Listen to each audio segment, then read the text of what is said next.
Okay. So, it should be starting pretty soon right now. I think they're doing like a promotion, but yeah, we're gonna have the finals for Master Duel pretty soon. It's great TV, and I'm a huge fan of Kaiba's deck with Blue Eyes White Dragon. You know, it's just a fun monster to see and so That powerful. squeak noise, And yeah, it's Yugi's pretty always so fire. clever how he takes that down with Karibo, one of my favorite monsters. And then anytime he goes against Pegasus is just that's always It's a horn, right? If I could hang out with somebody from Yu-Gi-Oh, Hold on a minute. Uh, Kaiba, just because he was. I mean, I'm putting all my eggs in the Team 7 basket, bro. It's Team 7. It's a run back. So the world. I would personally pick Pegasus. Wait, give me a second. I'm just gonna mute this thing. He is my favorite deck.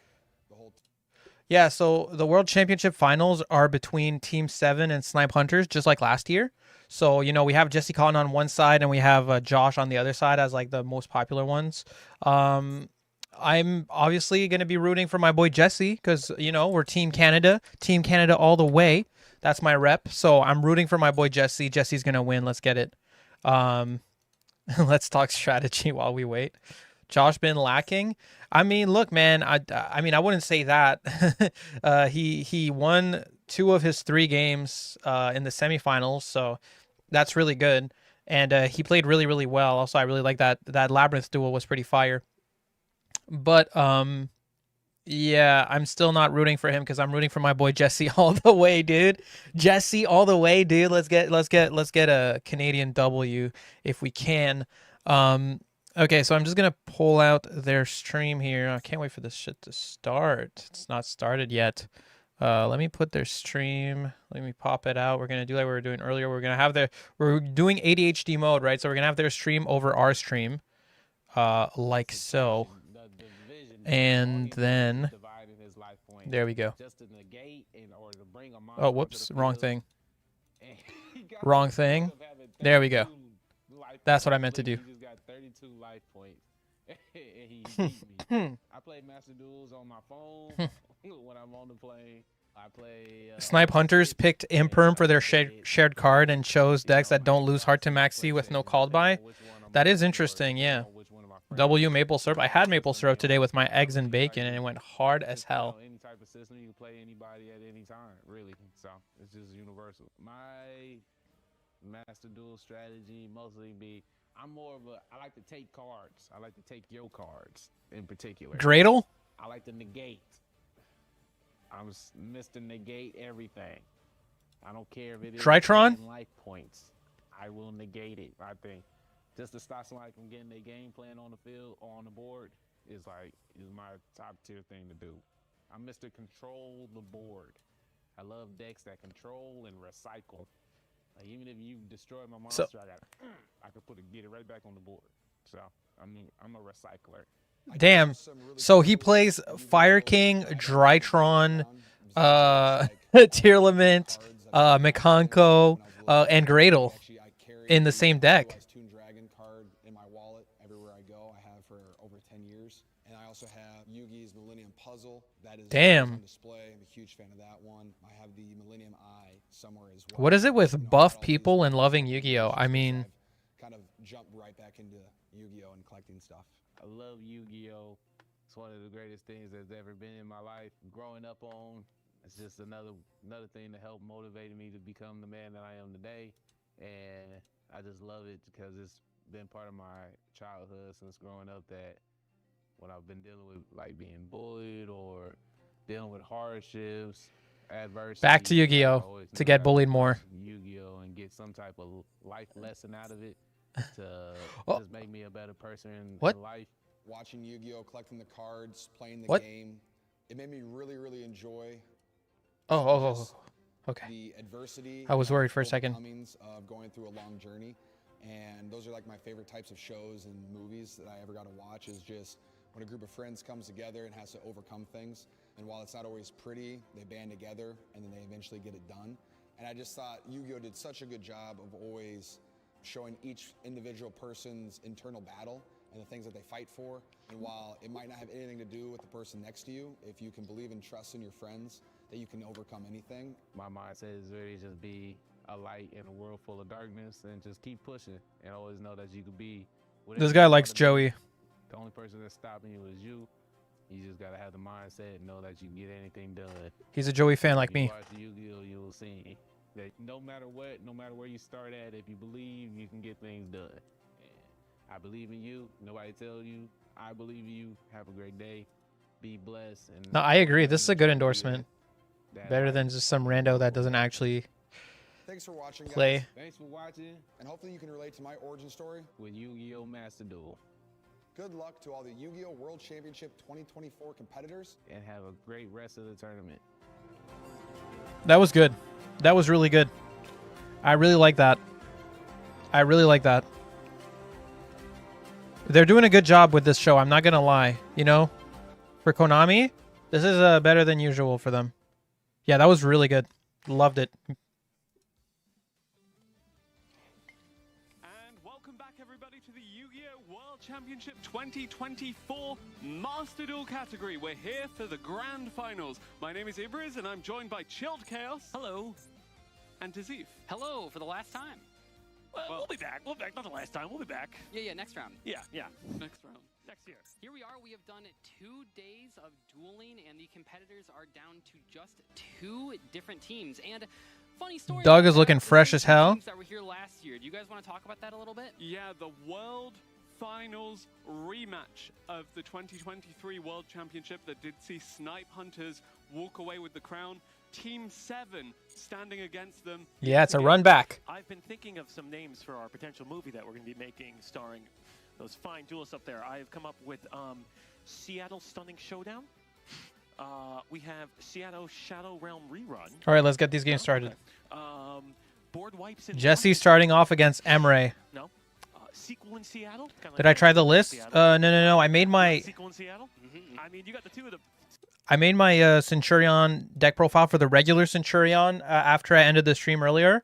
And in that video, I'm asking people if they want me to do the super heavy one, but I made the list. I just haven't had the chance to test it yet today. Round that we really haven't seen too much leading up to this point. So the thing is that both of these teams are incredibly similar. I'd definitely be in their down to try approaches it. To the game. Okay. Whether that means seeing Quantul versus Jesse. They're Cotton getting ready to see emotionally. Who wins out on the Telements mirror match, or to see if the Labyrinth surprise pick from Joshua Schmidt can match off against Ryan, who is so renowned for his Labyrinth play. I have potentially one more. Jesse versus Emre is Hero tough. Might actually see Showdown Jesse pull out in salads. Seattle. What is Emre playing? Centurion I want and to talk about one deck that we really did not end up seeing throughout this tournament that I think might And surprise a what? lot of people. Voiceless I Voice. forget. Flu. What happened there? Now, a lot of people, I mean, when we were looking through the So if you throughout the pick weekend, if you we pick saw Tier people Limits, had it, Tier Limits doesn't have a bad matchup into and Flu. yet it just time and time again. Tier Limits is didn't pretty end good up into performing Flu, or just other than ended getting up being shifted. chosen. I would say almost a quarter of the duels here had at least one player playing that. That Yeah. popped up a lot, but yep, you're right. We didn't see it at all. I really enjoyed seeing the branded Voiceless Voice strategy come together as well. But ultimately, even though it is consistently able to get out one negation, Branded maybe Voiceless so Voice low, wasn't good enough because of the Voiceless top Voice. and the low, the prayers of the Voiceless Voice, starting that off really reliably. Ultimately, it doesn't present enough of a threat. To Right, kind of because of the stop voiceless Snake cards. Eyes or Fire King, Snake Eyes, or Tier Limits in their tracks. You've seen how resilient those decks can be. Now, I do want to also take a small step back.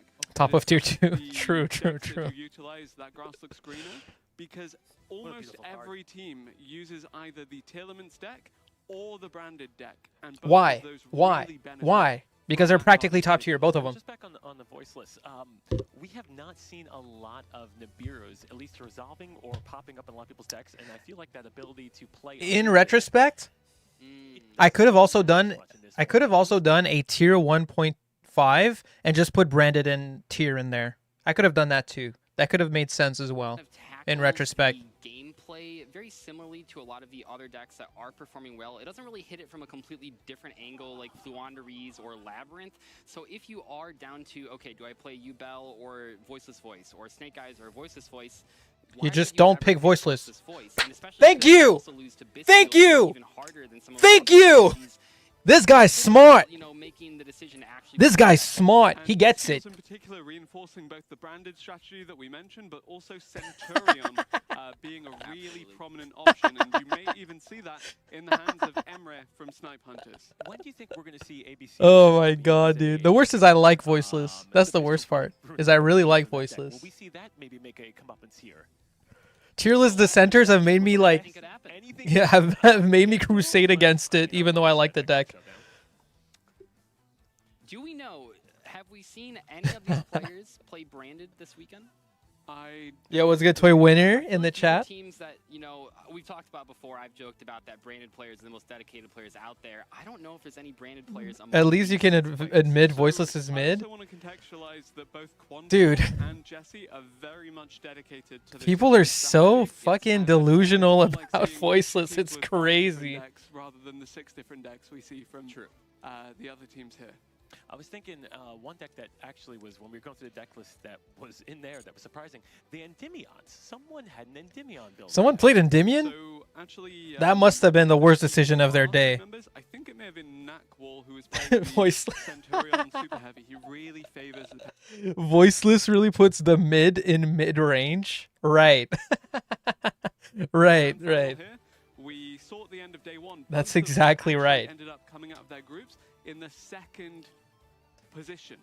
Both of them didn't have an ideal start to the first day, but managed to, after a 5-4 series on both sides of that day 2 bracket, make it here again for the 2nd year in the row. One of the Korean players who won a Duelist Cup with Endymion? Damn. It's being played. There were players with it, and there were players even just playing like Fossil Dyna and Friends. Why didn't this perform? Why do you think that deck really struggled? Because multiple people had it, and it is sort of theoretically a hard counter to almost any sort of special summon heavy deck, but it didn't pop up. I think it is very good into Ubel, but aside from that, it does struggle to match up with... Exactly. When it begins. Destroy everything in the back row. Ubel runs into an issue, and I think... All right, Jesse Cotton versus Emre. Love you guys, but you're getting minimized. Get behind there. I want to see this. So we have Jesse Cotton versus Emre. That's the first thing I want to see. Let's go, dude. They changed. Oh my god, they made it look even cooler for the final? Dude. That was badass. That was badass. All right. Okay, let me put the video game music here. Okay. So Emre is on the Centurion deck. And going first. That's not a good start for our boy. For our boy Jesse Cotton.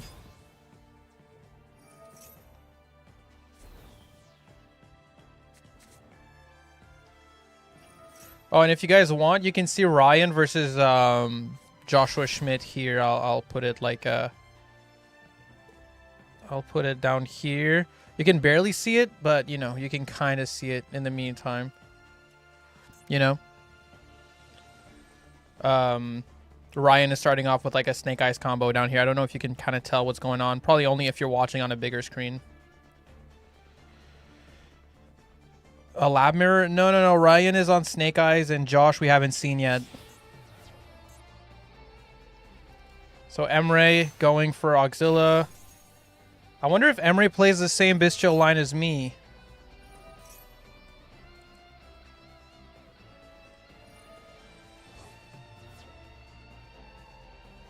Jesse hasn't drawn thrust all day. Ray's angry because Jesse took the thrusts so he could play striker. So he couldn't play striker. Oh, I see.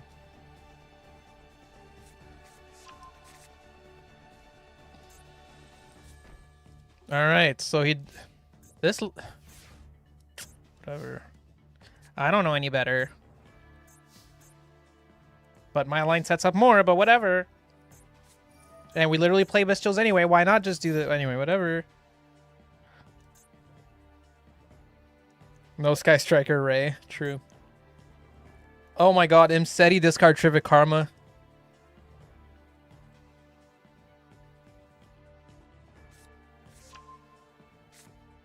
They play very conservative to not get punished by a Zeus line.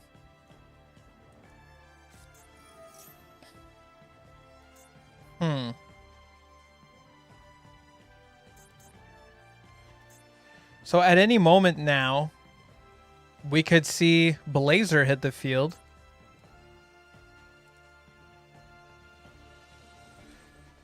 Jesse, Drew, Imseti, Trivikarma, or Bridge every game. This is crazy, dude. Imseti discard Trivi. That's what you get when you run 3 Trivikarma, 2 Bridge, bro.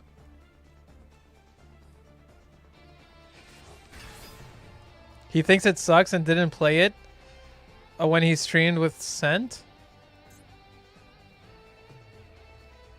Josh, but it's not Josh that's playing.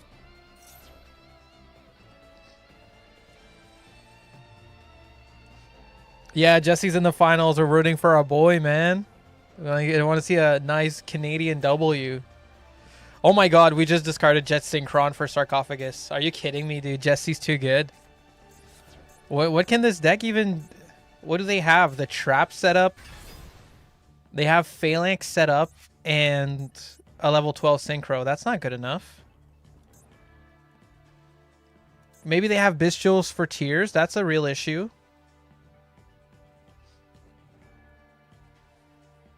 This tier deck got too many URs for my flavor. Right. It's a little expensive. Yeah, it's a crazy good tier deck, dude. Playing 3 Trivikarma.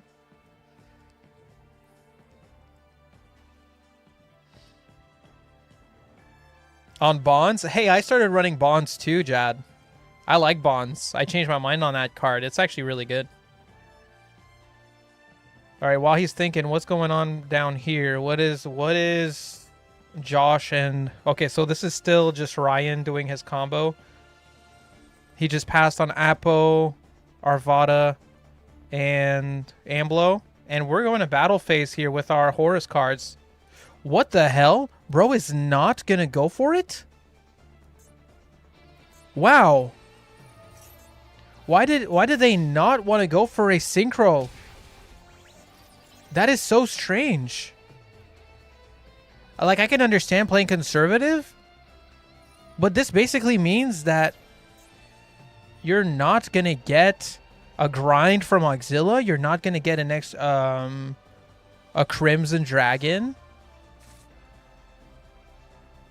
Of course, if you use your trap, you can bring back Auxilla.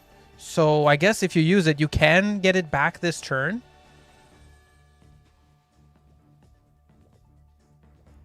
You don't want to trigger field spell?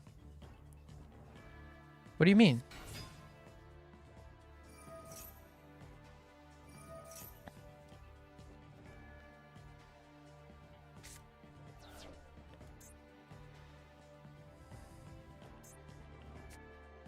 The trap is 1 effect per turn? Are you sure? I don't think so. You might be right.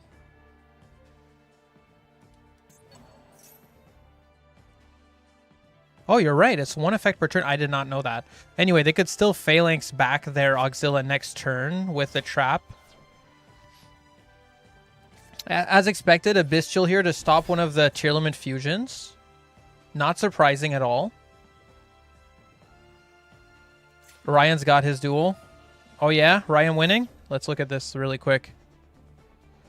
Oh god, the field spell is gonna wipe Diabel. Diabel's gonna set. Alright. Ryan, has he used Arvada yet? Okay, so here's... Oh, we're going for a level 10 Synchro. That makes sense. That's a smart play. I like that. That's pretty good. We can make a Chaos Angel here. Or Baron.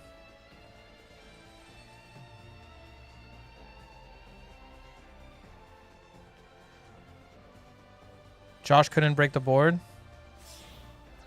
Well, oh, Josh's turn just ended. Damn, he passed on just Temple. Ouch. Yeah, Josh not looking in too hot of a spot here.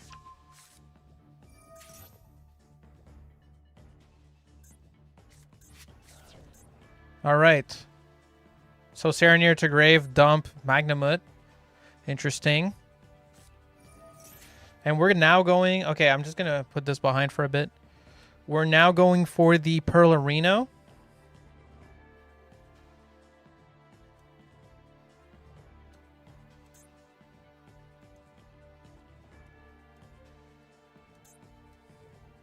So we activated Perlarino. Let's see. The horse names put a lot of pressure on Baron. No, because we're past the battle phase. Oh my god, Ryan is crushing. Okay, Ryan already won. He removed the field spell. It's all like Ryan is just BMing. All right. Okay, yeah, Ryan got it. We don't even need to watch that. All right, so Branded Regain gets to summon Magnamut to get a search and end phase. That's pretty good. What did we mill here? Mill Destrudo. That feels nice.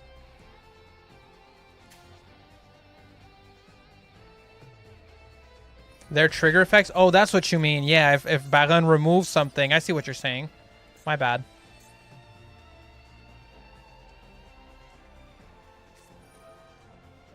If you make the synchro in main phase 1 and Jesse has talents or thrust, you get OTK'd. Right, that's fair. Well, either way, now I'm seeing that we had a good Bestial package in hand, so it makes a bit more sense to me that we didn't go for that synchro. Yeah, the Bestials is probably the main reason, actually. So Destrudo got Bestialed, and we paid a lot of life points for that Destrudo, so probably not feeling too happy about it. Now, we pretty much know there's not another Bestial, because they're searching with Magnamut in end phase. So we can pretty much rest easy that this Redoer will trigger our Sharon, right? So that's kind of nice.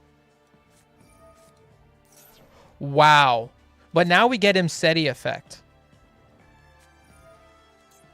Oh, and we're banishing Imseti. So we're giving one draw. Oh. Banishing the draw. We still get the Imseti send.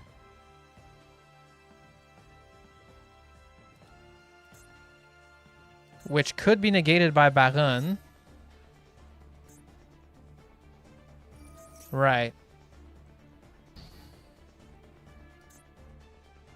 It doesn't get destroyed because it doesn't target it. That's kind of annoying. Okay, now I see it. Now I see that this is actually really, really good. Yeah, so the reason he was patient with the Auxilia is because it didn't really matter since we had so many Bestials to stop Cheerleman plays. Yeah, if I'm Jesse right now, I'm scared. We already used Trivikarma. Jet Synchron won't be doing much good. Baldrake? No, Baldrake used his summon effect.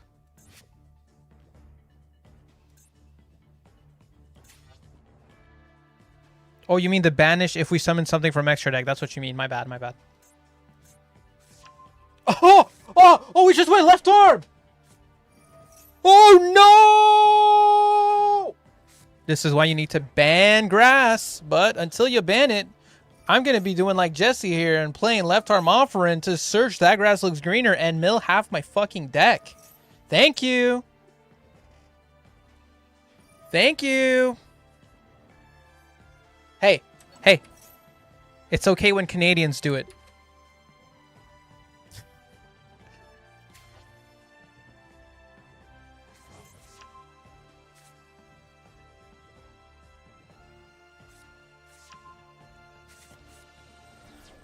Oh, they got Jesse here. Little bit behind, though. Okay. This is right after he went grass. Damn, we can see his... Okay, wait. We can do this. We can get their faces.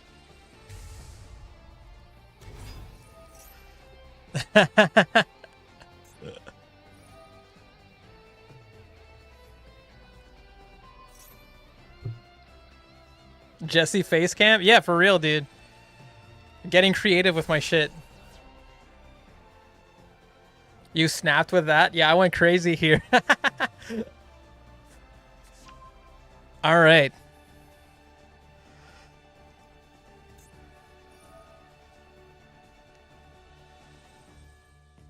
Holy shit.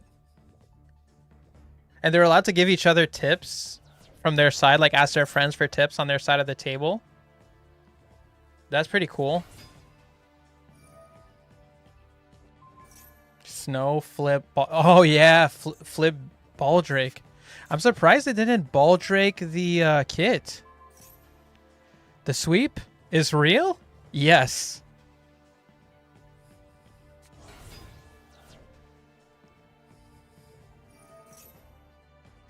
Yes, it is. Oh boy.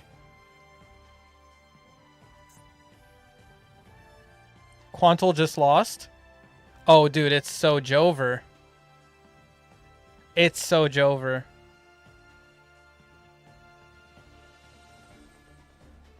Oh, dude, did Ray just win? Ray just won? Oh, we're 3-0 sweeping? Let's go, Jesse. 3-0 in the end. Vengeance. Canada's gonna get fucking vengeance for last year, bro. Let's go, dude.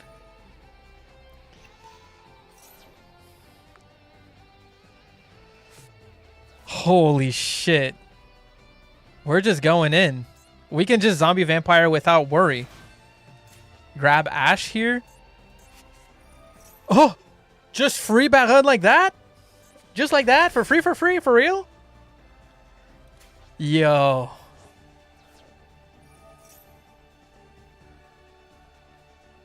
The reverse sweep is coming. After this, they only need 2 wins. And they have 2 rounds to get them. It's so over, dude. So over. So over, dude. Canada's winning this shit 5-0. We're going to go... It's 6-0, bruh. We're winning this shit 6-0, dude.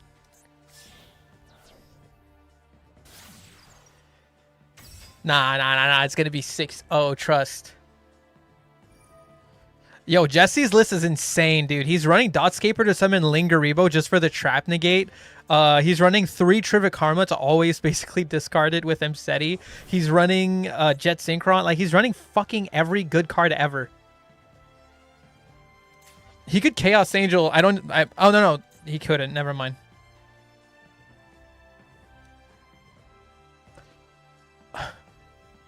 This has already been used, I believe. We could honestly, like... Yeah, regain makes sense to get rid of here.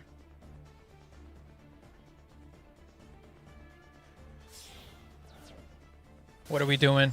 SP, banish. We probably banish Trudea. I don't really see the point in banishing the field spell because you can't use the search effect again. But, you know, I'm obviously not fucking Jesse, and I trust him. I trust him that it was the correct decision to make. Yeah, add back Druisworm. What do we have in grave here? We have Snow.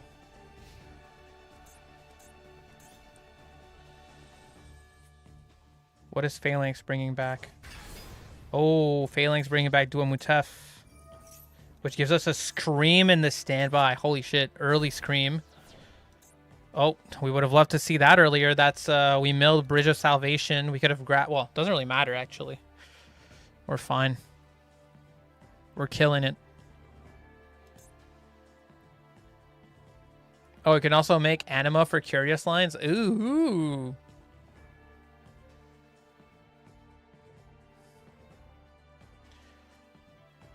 Yeah, Ryan is Canadian. I don't know about Ray. I'm assuming yes, but I don't know.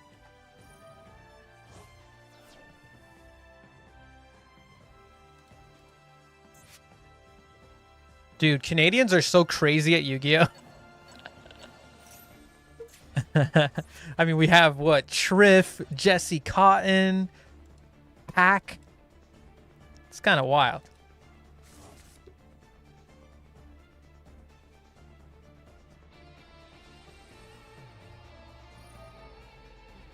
Oh, for the pop? Why would we pop that? There's at least one exception. Sam is really good. Pack is from Jersey. Oh, okay. I just assumed he was Canadian because he hangs out with those dudes in Toronto all the time, but that makes sense.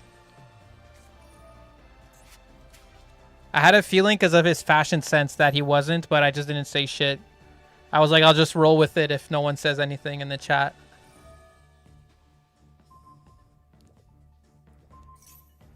Sam is really good too, though. Sam is actually like a really good player. He's got a bunch of results.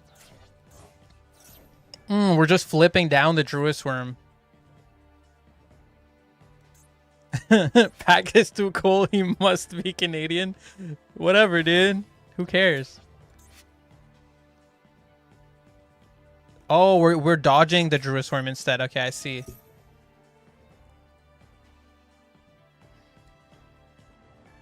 Wonder if Jesse's timer is low. It might be. He thought a lot last turn. Now this is scary here because they can summon Auxilla. Wait, did they do it already? I missed. I wasn't paying attention. I think they already went for the graveyard effect. Something happened. But yeah, Trudea. We don't have any more interruption.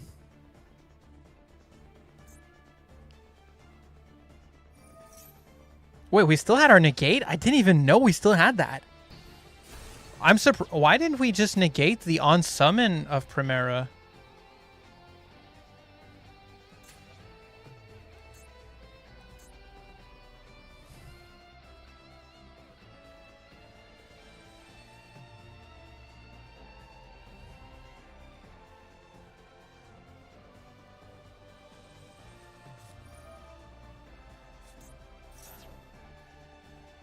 No, like, yeah, 100%. I mean, Sam has gotten a bunch of good results in Yu-Gi-Oh! He's gotten a bunch of, like, regional tops and shit.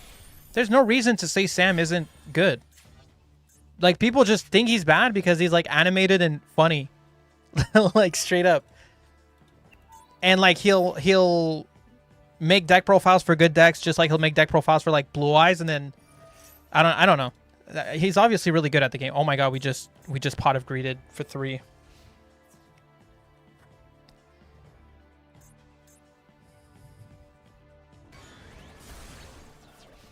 Dude, I agree with you. I feel like Typhon is never good enough. Typhon basically just means I'm losing. I agree with you. You can't be good and have a personality. Yu-Gi-Oh! Redditor. People did the same thing for Triff. People couldn't believe how good Triff was. People thought Triff would be shit and that he was an idiot just because he had a bombastic personality. People were literally blown away that Triff was doing good in Yu-Gi-Oh! I don't know. People associate having a personality with fucking being bad, I guess. They're like, good at Yu-Gi-Oh! And charismatic? This is not fair. God is not fair. Bombastic is crazy. How is that? I feel like that is a very accurate descriptor for Triff. Triff got second at YCS with Manadium and people just wrote it off. I know, dude. It's crazy. He's actually so good.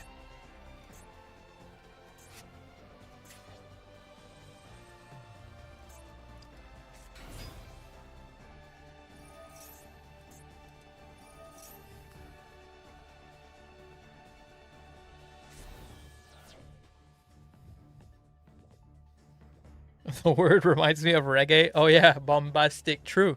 True.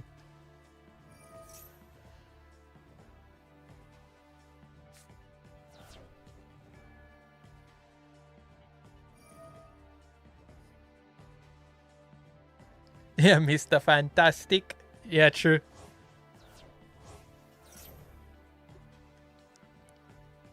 Yo, yo, yo, yo, yo. Yo, we're sweeping, bro. We're sweeping, bro.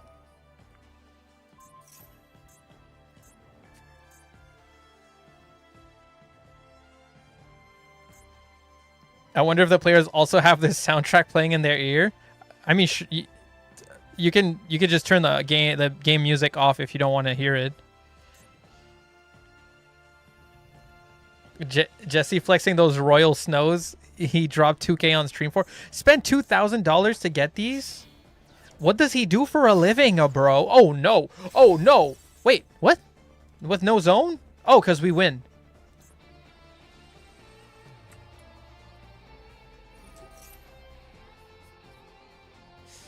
Right, because we win. I forgot. I didn't think of that.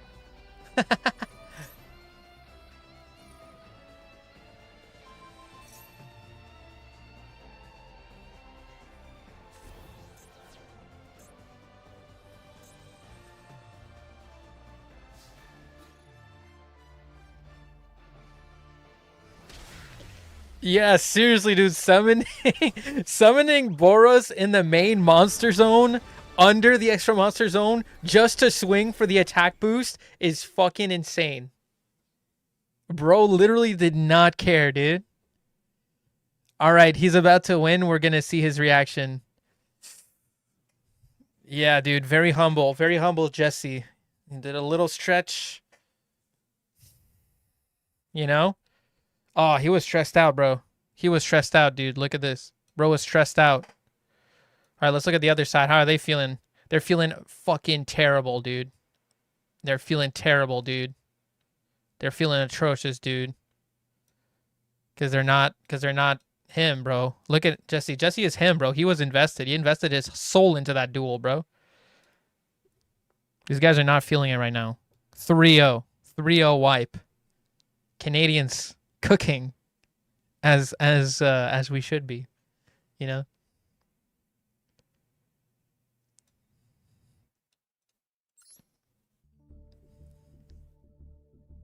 Can we talk about Tyr eating the 2 Bischels and Baron and 2 Vanishes? Yeah, I know. Well, because he went left arm. After. He went left arm offering after, bro. He deserved that shit, dude. Every dissenter saying, oh, don't run that card. It's bad, bro. Don't run left arm. It's bad, bro. He went left arm for grass because he's just better.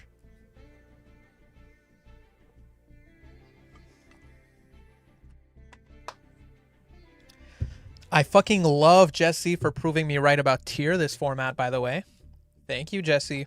All right, let's check out the other guys. Let's see. Let's check out Ryan versus Josh real quick. We can fast forward through it. You know, these guys are all just having a bit of a, you know, a bit of a mental health moment here. You know, bit of a mental health moment for the boys. That's okay. It's all good. So we're just gonna fast forward really quick here.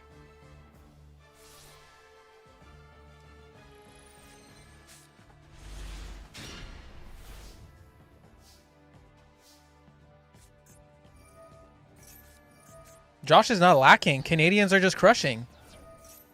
What do you mean? He's not lacking. By the way, guys, we have 100 viewers right now. Like the fucking stream.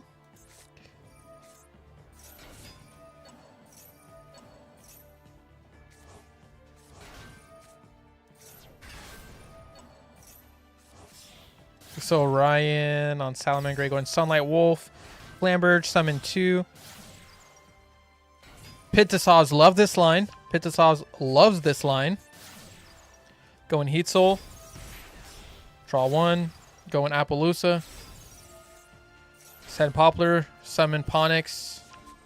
Grab Sanctuary.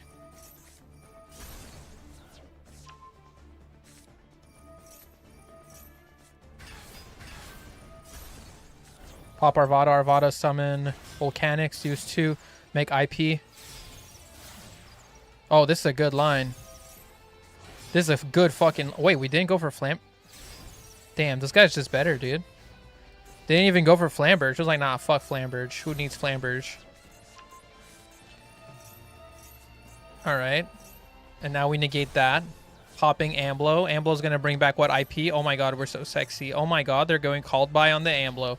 Holy shit. Holy shit. Here's Diabel. We're gonna negate Diabel with the Imperm.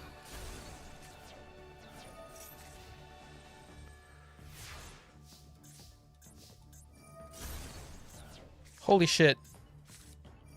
Holy shit.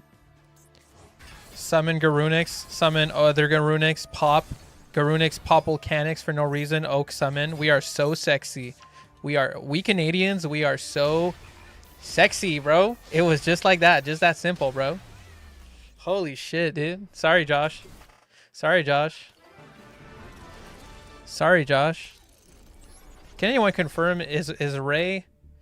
is Ray Canadian? Can anyone confirm that?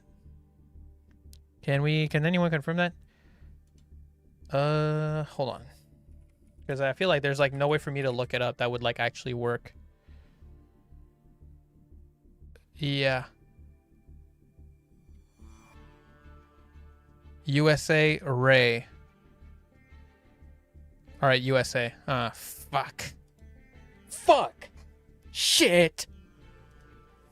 Damn it. Unless that's not Raymond Die. I don't know, dude. I don't know the names. I just know my boy Jesse from my favorite channel, tsx1.com. Canada. Yeah, no, Raymond Die. They say USA on the official website for Raymond Die, but you're saying Canadian for Raymond Die. It is Raymond Die. Started? Let's go, dude. Let's go, dude. We're watching Jesse as always, okay? Sticking to Jesse on this. Sticking to my boy.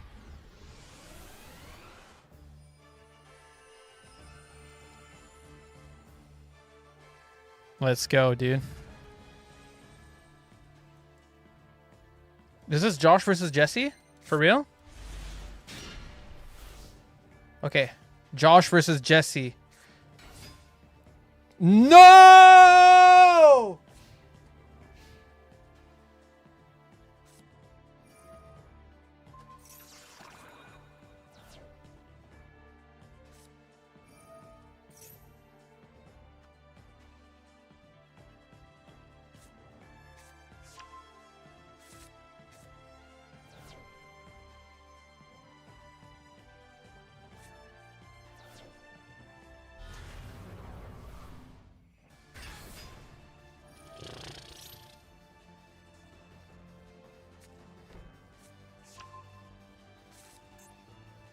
Look at Josh, bro. He's like...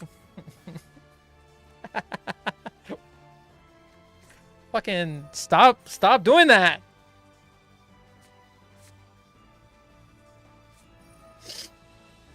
God damn it, bro. We're dead. Shit. It's Shuffler and fucking 3 Trivikarma and 1 Crystal Bridge.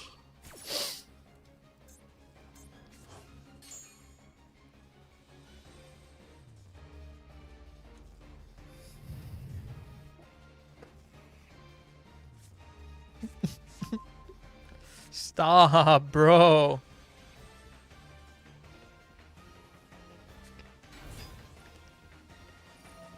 I just noticed, look, they put little stars under for the amount of wins they have in the round. Team 7 wrist heavy. They got 3 star chaps.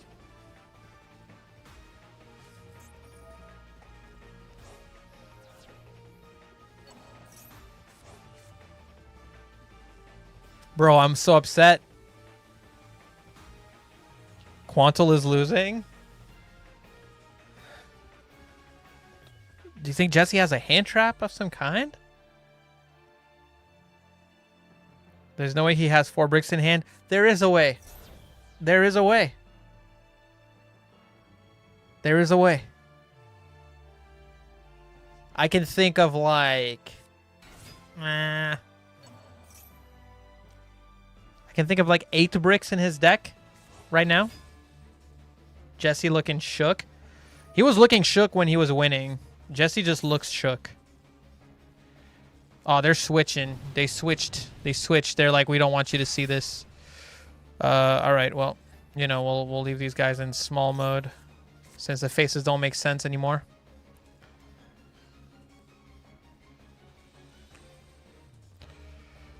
But wait, how is Ryan doing? Ray, I mean, my bad. Ray is activating Feather Duster. And then this resolves. But the field spell is protected. So Ray has 1 interruption to play through. All right. Not too bad.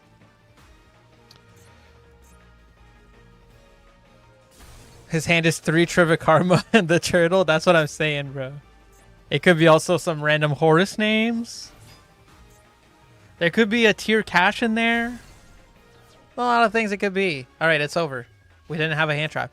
Jesse, no, no, no, no.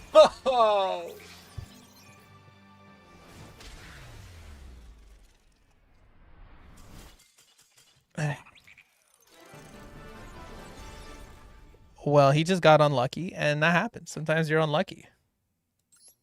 Sometimes you get unlucky, you know? It happens. It happens. Anyway, let's go see, let's go watch our boy Ray. Ray. Huh? Huh? Let's go watch Ray. Oh, we already won one. Okay, so after Ray wins this, we win. We did it. Canada, we did it. Thanks to Josh and Ray and Ryan. Just like in real life, the future of Canada depends on the US. Let's go, Ray.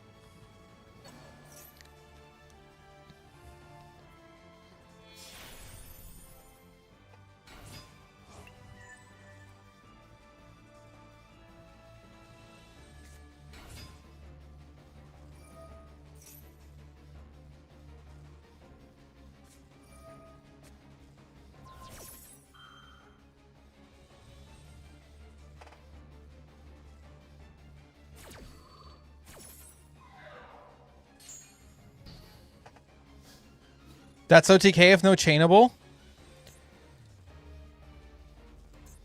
Wait, why are we attacking a defense position? Oh, to get a search?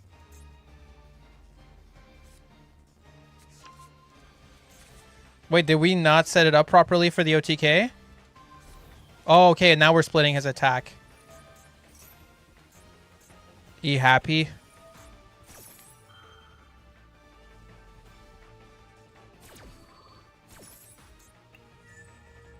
That's GG. We did it. Canada did it. Thanks to the USA. The greatest teamwork in the history. All right, perfect. Shout out Ray. Shout out Ray. Ray, get it. Ray, get it. Let's go, Ray. Let's go, Ray.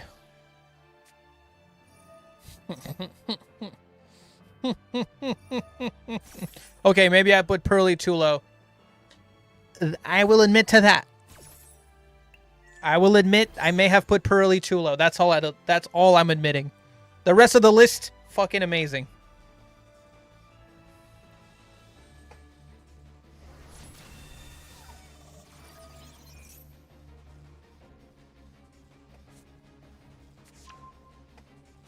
Ain't one sweep, bro. We fucking cleaned it. We cleaned it. We getting another tier list vid after the WCS? The thing is, this doesn't really change the tier list. Maybe I make a video saying how right my tier list was. A video like, was I right about the tier list? A video just like, yes, let's go.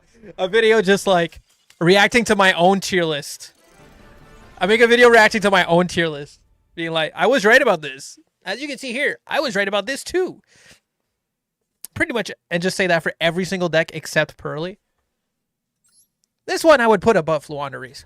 That's the only mistake I made on the list.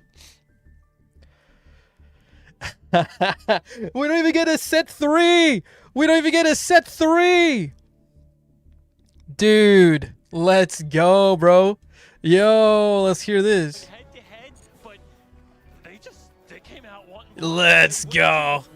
8-1. Come back for it, and they have proven that they could do it. This was what it was all about. You know, we saw all three of these players talking online about what was going into this final match. This was a huge deal, running it back, getting a second opportunity to face the exact same team in the finals. And both of these competitors did so Let's well go, dude. best players in all of Yu-Gi-Oh, not just Master Duel. And it was excellent to see this final rematch. Maybe we'll see it again next year as well. But for right now, let's take a look at Team 7. Here they go, showing some good sportsmanship here. All these people are friends. You know, the Yu-Gi-Oh community is so great. It's not always about just beating the opponent. It's about the camaraderie. Look at that. 6 of the best players in the world here, you have to imagine. And also 6 of the most prominent figures within the community as well. Absolutely. Their accomplishments insurmountable. So even though you take second place here, that is a heck of an accomplishment. And that was Pearly going second? Yeah. I know. That's why I was like, okay, that's the one I was wrong about. The 3v3 Master Duel. This is an incredible moment for North America, and what a match we just saw. 5-1, played that so well. This is what it's all about. This is the type of story that you love to see in any game, but especially Yu-Gi-Oh!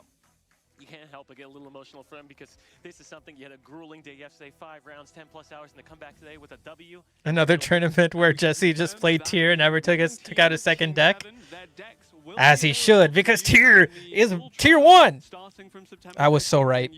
I was so right. Are we going to get potential coaching help from them? If you ask nicely. I might have to ask nicely. All right. What do you think is going through their This heads commentary right sucks. now? What a Respectfully, commentary not that good. Dude, it feels so good to watch this and just be validated. Just be validated, you know? You know? The tier list, I mean, it was insane. Tier list was insanely accurate. Maybe my best yet. Maybe my best tier list yet, honestly. Voiceless tier 2. That's such a good meme. Might have been my best tier list I've ever done, honestly, when you think about it. Oh boy. Oh boy. Right about everything except Pearly. I will admit Pearly went kind of hard. VV tier 2, holy moly, yapping Yugi. Yeah, dude. Oh man.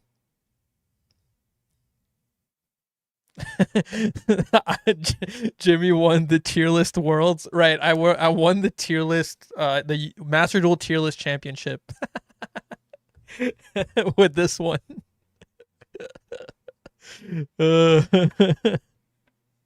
I'm never letting YouTube forget they said Voiceless was top of tier 2, and I appreciate that, Pid. I really appreciate that. From your world champions, Team 7 here on stage. Thank you very much, casters. I'm live on the player stage with Team 7, your Yu-Gi-Oh! Master Duel World Champions! For the second year ever that Master Duel has been present at WCS, you pick up the win, which was a rematch. So, Ray, I want to start off revenge against last year's champions, as this was the sequel in Seattle. What was the difference this year? I feel like we definitely wanted it a lot more this time. Still feeling the emotions, but we put. It's all right. Feel your emotion, King. Late nights. Feel your emotion, you fucking boss, you fiend, you monster, you beast. Bring me back. What a fucking legend, dude. What a fucking legend. マスターデュエルの世界大会となっており、去年のリベンジを果たしたというところとなっております。Yeah, Brandon did really good too. その気持ちについてお聞かせくださいということで、彼としては、去年より今年の方がやはりもっとこの優勝が非常に欲しかったと言っております。そしてこの Dude, they're emotional about being on the world stage like this, but Jesse's just used to it. He's been doing this since he's a child. For Jesse, it's nothing. He's like, oh, hey, I'm back on top. Yeah, nice to be home. Thank you so much, Ray. Jesse, if you can walk over. Jesse's literally like, same shit, different day for me. The UDS ring, do you have it on you? Are you wearing it? The UDS Undisputed Champion. It is very heavy, so I don't really wear it, but I do have it in my pocket here. I'll slip it on. As well as winning a YCS. There we go. It's a good weekend to be Canadian. Dude, that's so fucking bad, dude. Holy shit. And end your year like this with the team. Getting second last year, while we obviously were super proud of it, that's crazy. It was also like anything in all of our careers, where people who, when we get knocked down, get back up and fight harder. So this last year was fighting super hard to get there. I mean, nothing new for them. Yeah, for sure. Nah, it makes sense. We gotta practice and make sure we can get they probably worked insanely hard. 何度も他の大会など UDS や YCS や他の大会など優勝して、今年はすごい1年となっておりましたが、それらを振り返って今回はどうでしたというところでした。今回のやつとしてもいろいろと、2回目というところでいろいろ努力して、これまでにも2回も YCS の方を優勝してここに来ておりましたが、それも勝てて非常に良かったと言っております。Thank you so much, Jesse. Now it's time to bring up the team captain, Ryan, holding the trophy. Well deserved, well earned. And I want to start off by going back 1 year. Last year in the finals, you weren't able to pick up a win for the team, but this year as team captain, you qualify in, you get the band back together. And I just want to ask, if you could get a time machine, go back 1 year to talk to yourself after that finals, what would you say to yourself to give encouragement for this year? I would say, like any good team, I was lucky to have Jesse and Ray to help work through the loss. I remember Jesse specifically told me that you have to get back up, and then we started practicing. Okay, anime episode. From Worlds last August. We decided, even before they announced that there would be duelist cups to qualify for Worlds to make the system a bit like more forgiving, we decided like we're gonna practice year-round to win the WCQ. So we were testing like hours every day leading up to October and December. So I'm just really glad that we decided to try again. We are too. 去年は残念な結果に終わってしまいましたが、今回、Dude. 今回の大会では、チームリーダーとして出場し、それで優勝もして今トロフィーを持っていると思いますが、去年の自分に、Emre's back broke. Emre carried hard, but no cigar. Listen, Canadians are just too good at this game. I don't know what to tell you, bro. それで、去年いろいろありましたが、 Nah, dude, Jesse Khan's the final boss. What is this guy going on about? Ancient guy, literally living in the past. Very accurate name in the chat over here. 世界大会の予選のところからもう一年中練習をずっと続け、彼らに励まされ、ここまで来たと言っております。 And final question, Ryan, as team captain, what message would you like to give to all the fans out there that were cheering you and the team on along your journey to this World Championship? Just thank you to everyone, especially my family and friends. My mom, hi mom. Yeah, I agree. Round 3 would have been hype, but Canadians were just too good. We just couldn't. I wanted to watch another Jesse duel after that bullshit loss where he just basically didn't get to play. みんなに何か言いたいことはありますかというところで、やはり仲間だったり応援してくれている人みんなありがとうございます。そして自分のお母さんありがとうと言っております。 Thank you so much, everybody. Once again, your Yu-Gi-Oh! Master Duel World Champion! Yeah, let's go. And with that said, we're going to send it back over to the casters. One thing that I wanted to mention that I don't think we mentioned. Subscribe so to DZ. Ryan Yu has actually already won a world championship. Back in 2017, he won the Dragon Duel World Championship with Chainburn.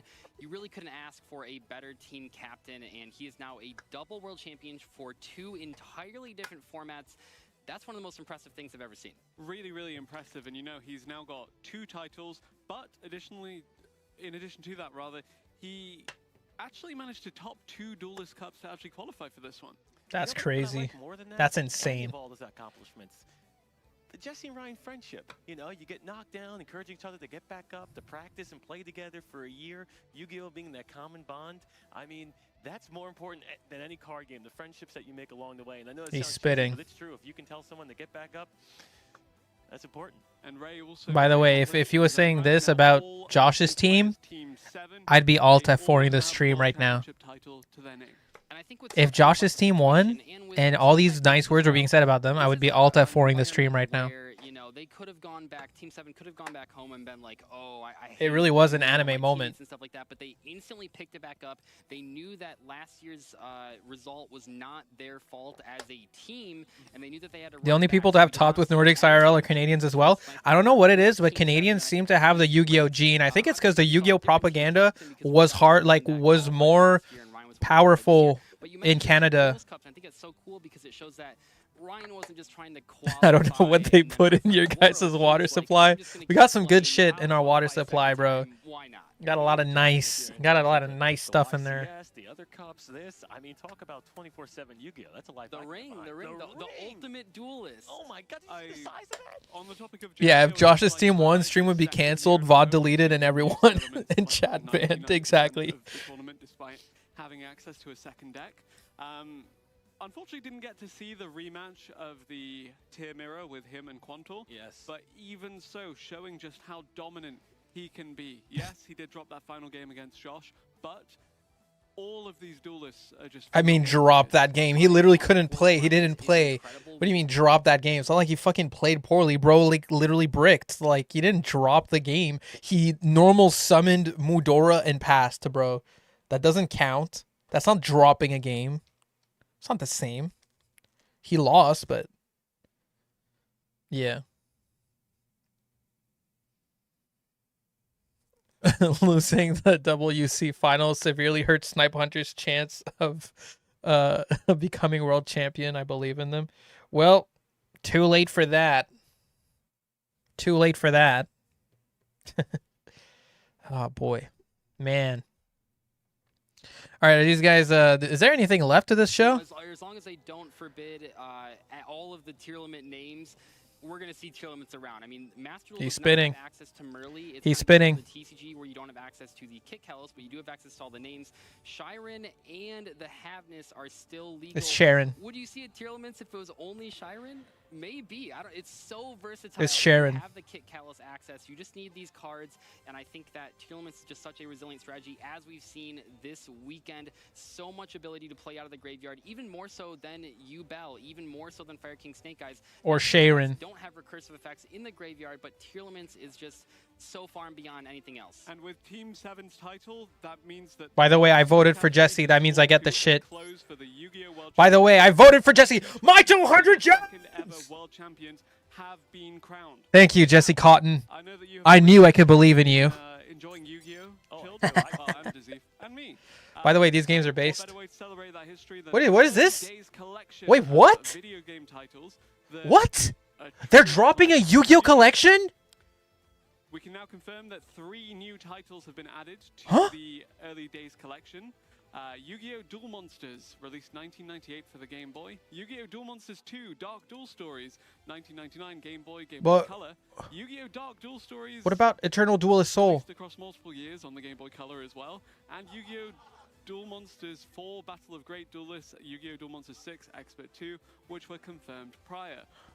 Lots of good games in this collection. And I see it says and more in there. Maybe we can we get a Sacred Stones remake? That was one of My favorite inventory games has going reached around town. There's like a little Oh RPG fuck, I'm at collecting max cards. I don't gems. remember the rules of the game. I can't even grab them. That. That's okay, we have a new pack soon. That game for the Game Boy It's Advance. fine. And I think we're even going to have, in just a few moments here, some extra information about that game That that collection. you guys are going to be really excited about that we just got. In the early days collection, you have promo cards, quarter century secret revisions of Harvey's Feathers for 2 different artworks. Which artwork do you guys want to pull? It's the right one. The right one's the classic for me. That was in one of the Right is original right? Game Boy Oh, I'm games. buying Not this. necessarily Dude, I love retro Yu-Gi-Oh games, but what are they putting this I'm on? trying to remember which game it was from. I can't. Let's not guess. But yeah, just really On Switch would be iconic ideal artworks for me. For a card we actually saw used in this very final. In that Take finals. it down the whole back row? Oh my god. And Ray did manage to win that game. That was the game, so we just saw Harpy's Feather to start. I mean, this is perfect. And the left artwork, I believe, started in... This is mine. if I remember Eternal correctly. Duelist Soul. So Uh, these are 2 fantastic artworks. It's a card that sees play in pretty much every single format ever since You it's can't- been it's all back fucked at up. Limited.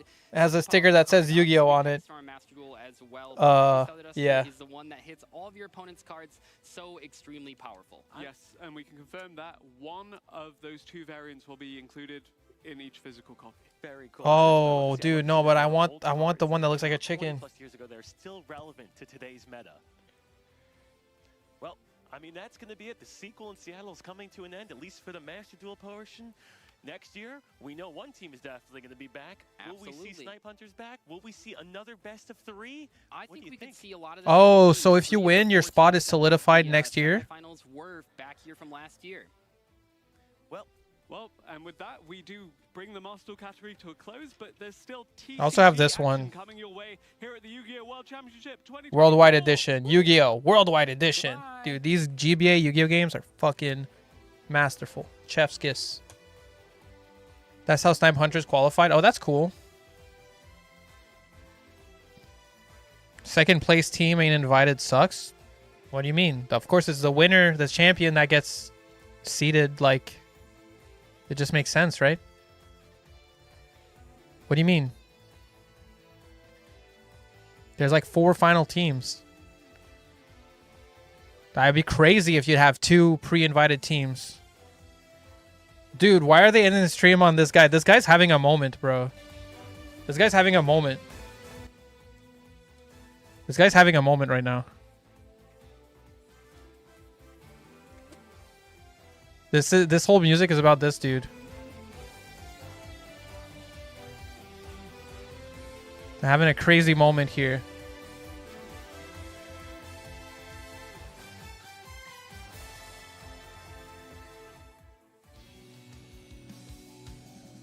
All right.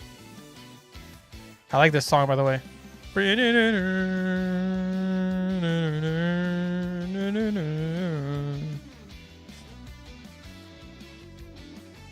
This is kind of weird. Should probably... Ooh, just... Do these people know they're being filmed? All right.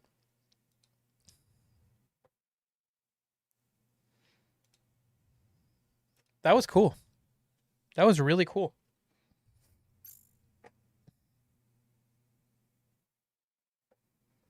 That was a fun finals.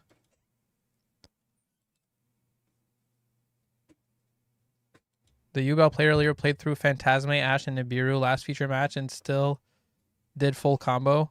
Oh, is that TCG? Like with like Yubel Fiendsmith type shit? Type shit.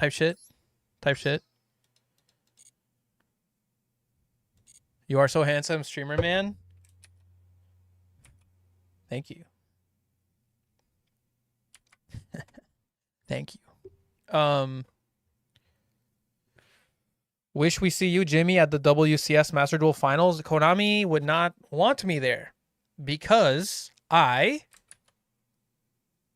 am not funny and not that. What's the word? What's the word, chat? Suck at the game? You right, like I would drop a F-bomb probably or something. You know what I mean? That's what I meant to say, yeah. Yeah. I am probably a brand risk. Mainstream friendly, kind of the word I was looking for. Thank you. I'm not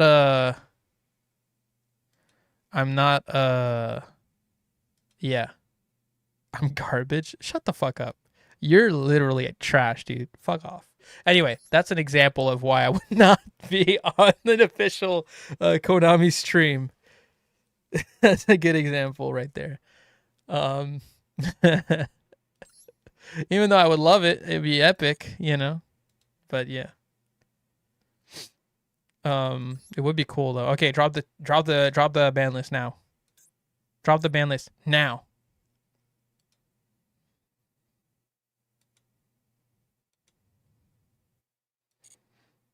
Subathon where we get first in the Duelist Cup.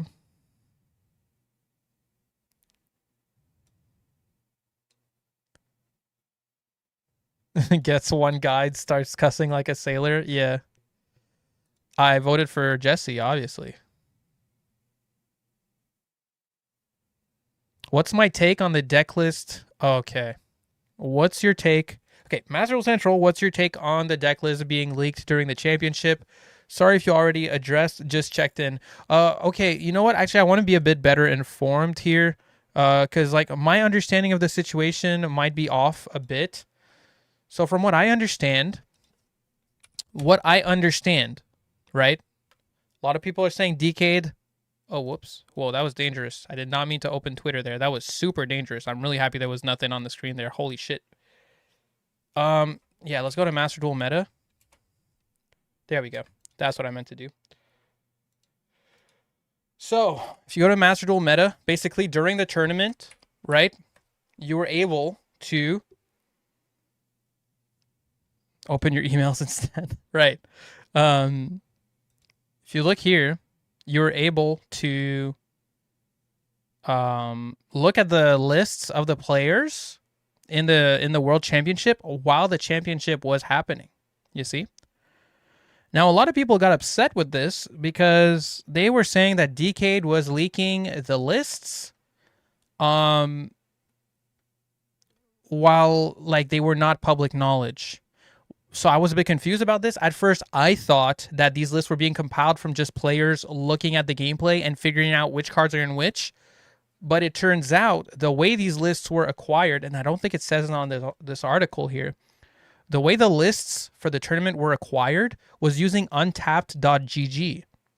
Untapped.gg would let you take someone's list by watching a replay, which means anyone watching the tournament replays. Can you send me a link to the tweet, Bitasauce? Anyone watching? Yeah, I don't want to go on Twitter. So if you can send me just a link to that tweet, I would appreciate that. But yeah, so untapped.gg, anyone watching a replay could just grab a list from that replay, which means even if you were watching the World Championship Series, you could see someone's list from untapped.gg. So people are upset with Decade, saying Decade is an asshole for putting on the Master Duel forum, basically the biggest Master Duel website. He's putting information that, as far as I can tell, was basically public because of Untapped, right? So my take on it, I mean, I think it's Untapped's fault at the end of the day. I think a lot of people decided to call out Decade instead of Untapped because a lot of people are sponsored by Untapped. Now, I don't think Untapped probably meant for this to happen, obviously. I think this is probably Judeo made a fuss about it, right? I saw some people make a fuss about it and talk shit about Decade, but what the fuck do you expect? Like, if your website is the Master Duel website and people have access to these lists, of course they're going to be on your website. You know what I mean? Like, it's public knowledge at the end of the day. And I don't know if someone has the clip. I know Decade had something to say. Links don't work in YouTube chat. All right, hold on. You can post it in the Discord. Oh, you send it in the... Okay, perfect. That works. I do believe Decade had some choice words about it, which might not have helped the situation. Because I do think there was a clip where he was basically kind of grandstanding about it, if you will. Which I guess is a little... I'm trying to find the clip. I know someone posted it in the Discord. I'm trying to find it. Where is it? Yeah, Nesh posted a bunch of videos complaining about it, or a video complaining about it. I watched that. I was like, okay, sure. I really don't understand why Decade is such a bad guy for just running a fucking forum, right? Like, information ends up on the forum. Like, that is public. Anyway. You got the clip as well? Okay, thank you. Yeah, so hold on. All right. Cool. Yeah, so you have the tweet here.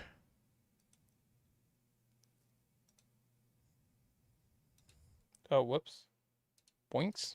All right. Okay.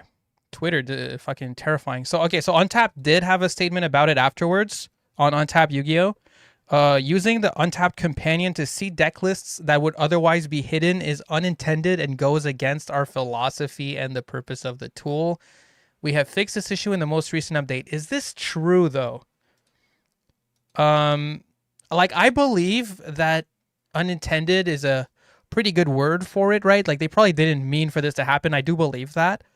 But if you can just see people's decks from replays, that's basically expressly the purpose of it, right? Because you can't see lists from replays otherwise.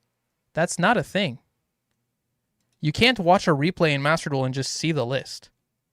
So I don't really understand what they mean. And here comes Decade saying this update is due to him, making him the savior of the game. I don't see, like... I feel like people have a bit of, like, an obsession with hating on Decade on some level, because this is so normal if you're running a forum website to take public information and put it on the forum website. I think people, like, are being a little ridiculous about this. He leaked everyone's decks. He did not leak them, though. It's Untapped, right? People had access to the info. You understand what I mean? It's not like he hacked the fucking players. You see what I'm saying? It should have remained public until the end of day one. But that's not Decade. That's just his forum. His website. I don't understand. What's the difference between that and going on Untapped and posting it in a Discord server? You get what I mean? Like, I mean, you could have done it too. And literally posted the list in my Discord. Because it was public knowledge. At the end of the day, it's because Untapped could be used for it. It's Konami that's letting places like Untapped access this data? Well, then there you go.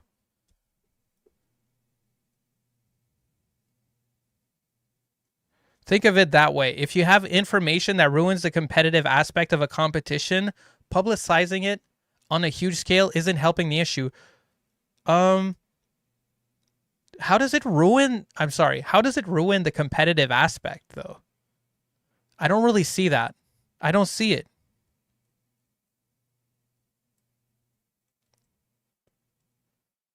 I'll take a comment explaining. I'm not like being intentionally contrarian. But I don't really see how that ruins the competitive aspect of the competition.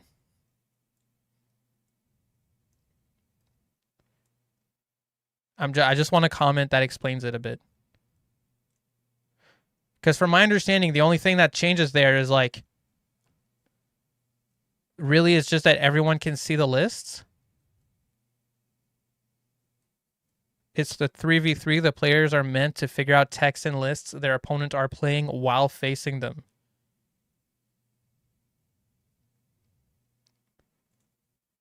That competitive aspect is destroyed by lists being leaked.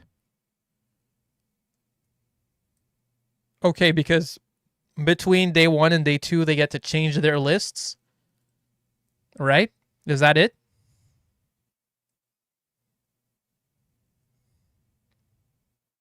They don't?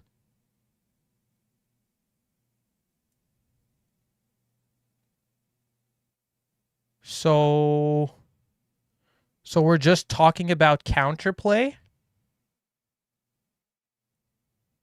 Like without, like just knowing what to expect?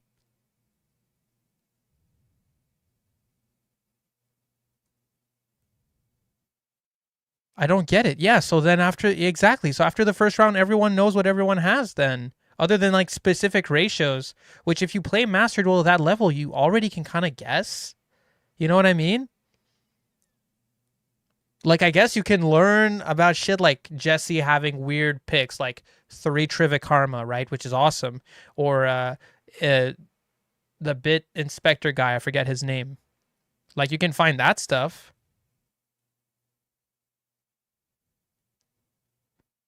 Knowing what your opponent is playing card by card changes the way you interact with them.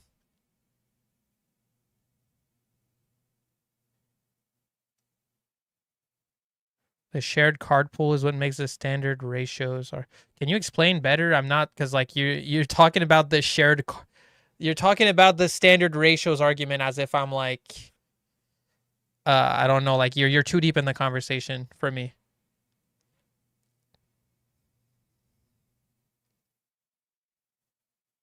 Yeah. So at the end of the day, right. So at the end of the day, you guys are basically just saying because Decade is popular and his website is popular that he's like the bad guy here still, right? Because there's just, right, because, well, here's the thing. I didn't see anyone, not even one person really, shitting on Untapped. Like, it just feels like people found a new reason to shit on Decade, so they're just going in on it. And look, I mean, I don't want to be a glazer or whatever, but it's just because, like, straight up, who else is fucking in the wrong here than A, Konami even making it possible for Untapped to do what they're doing and get the info they're getting, or B, Untapped making this information public? In what world does a public forum about a game not fucking cover the game? Right? Like, that's what I don't get. If the information becomes public and people can post it around on Discord, why in the world would any forum, especially the biggest forum for that game, be like, oh, we won't publish that because it's wrong? Even though you can share it right now on Discord, I won't publish it on my forum website because it's not okay? I don't understand the argument.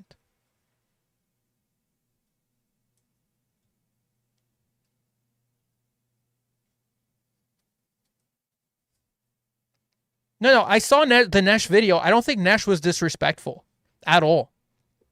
But I do think he was, again, I think he was wrong to be so mad at a guy for having a fucking forum putting the public information on it. That's all I'm saying.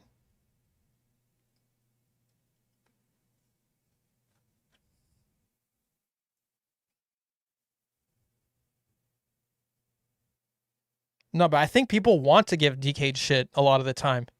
It reminds me a lot, because to me, like the way people were on Twitter, especially, like it reminds me a lot of that situation where Distant Coder was like upset with Decade because Decade was joking about legal cheating, and we were all pretending we don't know what that meant. We were all pretending that we don't know what that joke means, just to shit on him. Like so many people were doing it, dude. Twitter is not a gauge. Right, fair enough. I mean, fair enough. I saw a lot of people unhappy with him in my Discord too. Although people in my Discord are a lot more reasonable than Twitter, though.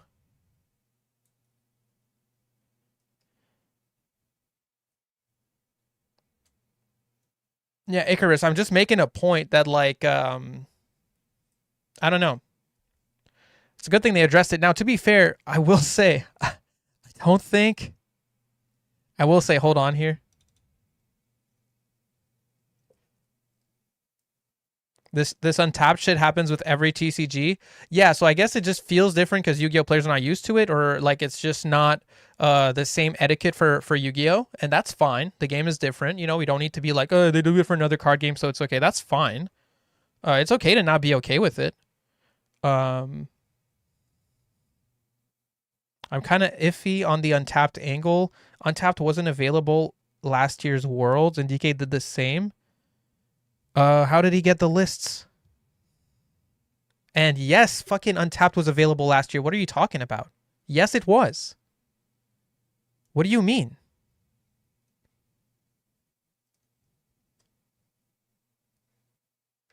It absolutely was available last year, dude. Right, give me a second. Just want to...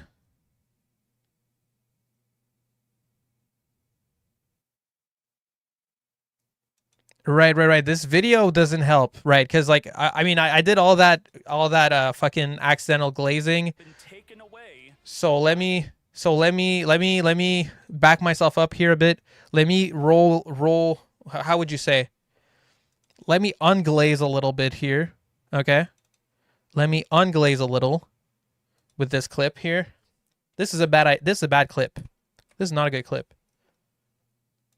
Been taken away by MasterDuelMeta.com. So Judeo, I'm very sorry that you're now on an even playing field. You now, in between matches, can't be fed secret information on your opponent's decks as you have someone at home or multiple people at home. Who knows, maybe you have 10, 20 people gathering all the information to feed it to you. So no extra advantage for you. Good luck at Worlds, though. Thank you. So look, man, I don't know about trying to be like the vigilante hero that's like... I agree. I think Judeo was also in the wrong, okay? Judeo wrote, you guys are the absolute worst. You don't care about the competitive environment. You don't care about how your actions affect the players at Worlds. You just want to grab as much money as possible. That's an absolute L. Should have just waited to post them after at least day one, but you don't care at all, do you? So you guys already know my take on this. I literally just said, for me, it's like telling a forum website to not cover public knowledge of the game is completely backwards. The fact that that knowledge was public is the problem, in my opinion. A forum will cover the fucking public discourse, you know? Yo, what's good, Coots McG? Yeah, so, like, obviously any forum is gonna, like, cover as soon as possible the public discourse, especially something like Master Duel Meta that's trying to stay at the forefront of the game, stay relevant. They're trying to be as timely as possible with anything relating to Master Duel. So there's no reason to be like, no, it's okay that this knowledge is public in like Discord, but it's not okay that you put it on your forum website. That's what I'm saying. Anyone could get it in Untapped. Anyone could share it on Discord. So there's no world where that's okay and somehow the forum website's fault, in my opinion. That being said, fucking taking someone who's upset and putting them on blast like this when you're as big as Decade, by the way, it makes a pretty big difference. Now, it's a little bit... I got to be careful when I say that shit, right? Because I put people on blast all the time. So I understand Decade, okay? he feels like what he's doing is not wrong, and I feel like, you know, he's trying to cover this tournament here and shit, and he's got like, I guess you could say like, I've got a, you know, like he's got like, it's like something bugging him. He just wants to do this. So he's like trying to push it, like toss it aside. And I feel like he spoke poorly, honestly. And it came off really rude. I'm sure he would have preferred to, at least I would hope that he would have preferred to address it differently, but I do this shit all the time. So I can't really be like, oh, you were kind of, hey, DK, you were kind of mean to that chatter. Like, I could not be that guy. DK was being honest about it. You know, everyone else was sharing on the down low. Right, exactly. And I think he makes a good point, but there's no reason to like basically underhandedly call Judeo a cheater. And I'm pretty sure he's got no evidence to make that claim. So just, you know, if you want to talk shit about someone, if you want to roast someone, that's fine. You know, I roast people in my chat all the time. But there's a difference between roasting and saying something about someone without evidence, right? Like, we don't actually know if I'm pretty sure DK doesn't actually know if Judeo is cheating or not, or sharing lists or not, from you know what I mean? He was being respectful. I don't think it's he sounds like my mom when she's trying to be nice but she's upset. Away by masterduelmeta.com. So Judeo, I'm very sorry that you're now on an even playing field. You now, in between matches, can't be fed secret information on your opponent's decks as you have someone at home or multiple people at home. Who knows? Maybe you have 10, 20 people gathering all the information. You know, like he even says, who knows? Maybe you have 10, 20. That kind of goes to show like he doesn't know. You don't know, okay? Be mad you made your deck available. You didn't make your deck available to the public if Untapped can just get the list like that. You didn't make it available.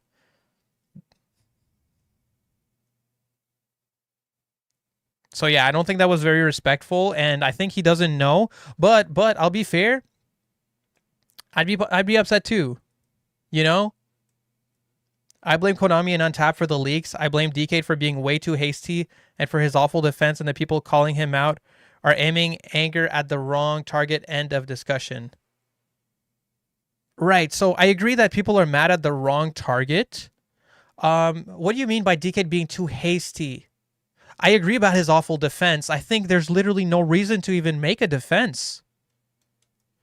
So, like, trying to take this, like, high ground of, like, sorry, but I'm evening the playing field is a lot worse than just going, like, yo, we are the Master Duel Forum.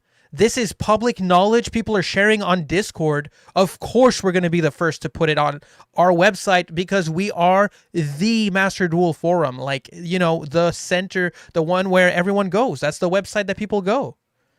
So, like, you don't even need to make a defense for it. And by like trying to make it some people were criticizing him for trying to be like heroic, and I kind of see what they mean. Because yeah, obviously if you're going like if you're going like, well, sorry, but we're evening the playing field for everyone, then yeah, then it looks a little bit fucking corny.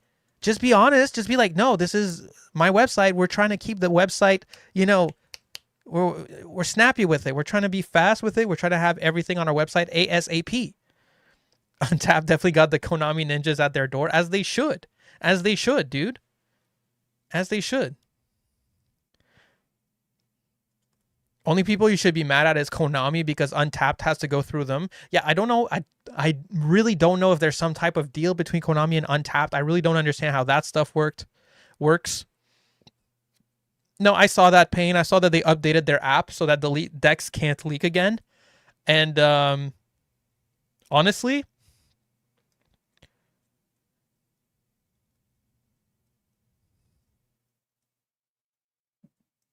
Konami Ninja's executing the Untapped devs. Honestly, now, if DK wants to be a martyr, he can, because everyone fucking got so mad at him. So now, because everyone was like, you're the fucking devil, he can literally just be like, see guys, now Untapped had to fix their website. And if he does take some credit for that, you can't do shit about it now. Because you got over mad at the wrong person. But yeah, that's basically my take on the whole DK thing. Thanks for the tweet and everything.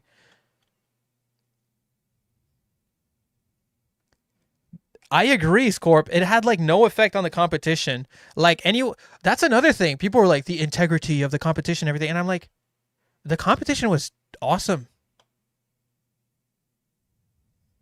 Right. Well, I agree, Jad. If it was DK that data mined, right? Like if DK or Master Duel Meta, the website, data mined the deck lists to post them, that's way different.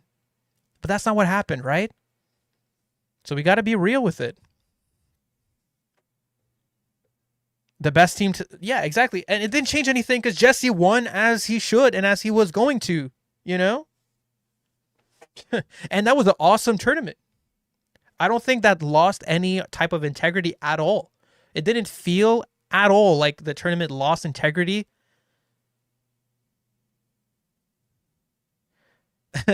People have been just hating on DK for a while ever since this encoder made a video on him hating. Yeah, I know. And okay, I literally talked about this earlier, but I'll always be like, dude, and I don't even hate Coder, you know, but like, that was really dishonest, dude.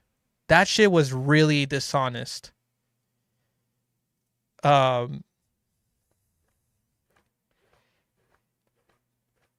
Like you know, the legal cheating thing.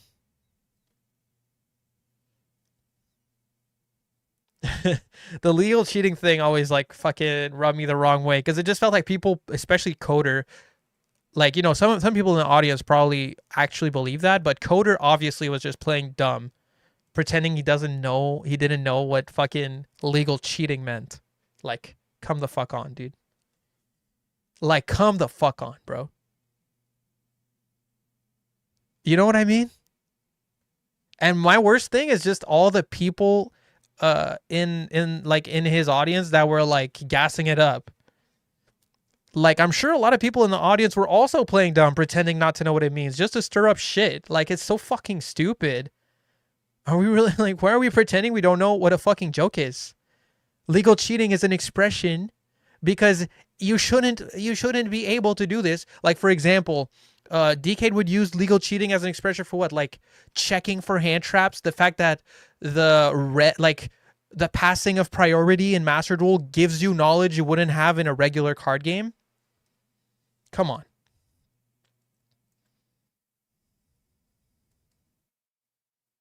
Yeah, I want clout too. I want fame too, dude. I'm an asshole too. All these things you guys are saying about these YouTubers, they all apply to me too.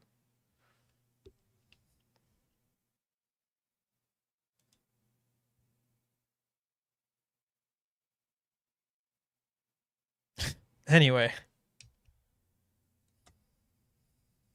The oldest trick in the book. Yeah, and right after that whole legal cheating thing, Coder announced a fucking subathon, and I was like, I fucking knew it, dude. I knew it.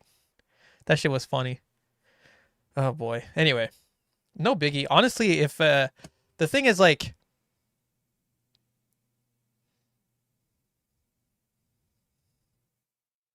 Coder wanted to flex his epic Yu-Gi-Oh knowledge of Faithful Adventure 2 effects being completely different, and his chat took it next level. We watching the finals? The TCG shit? I don't know, dude. Hold on. Is it like the final duel or some shit? Hold on.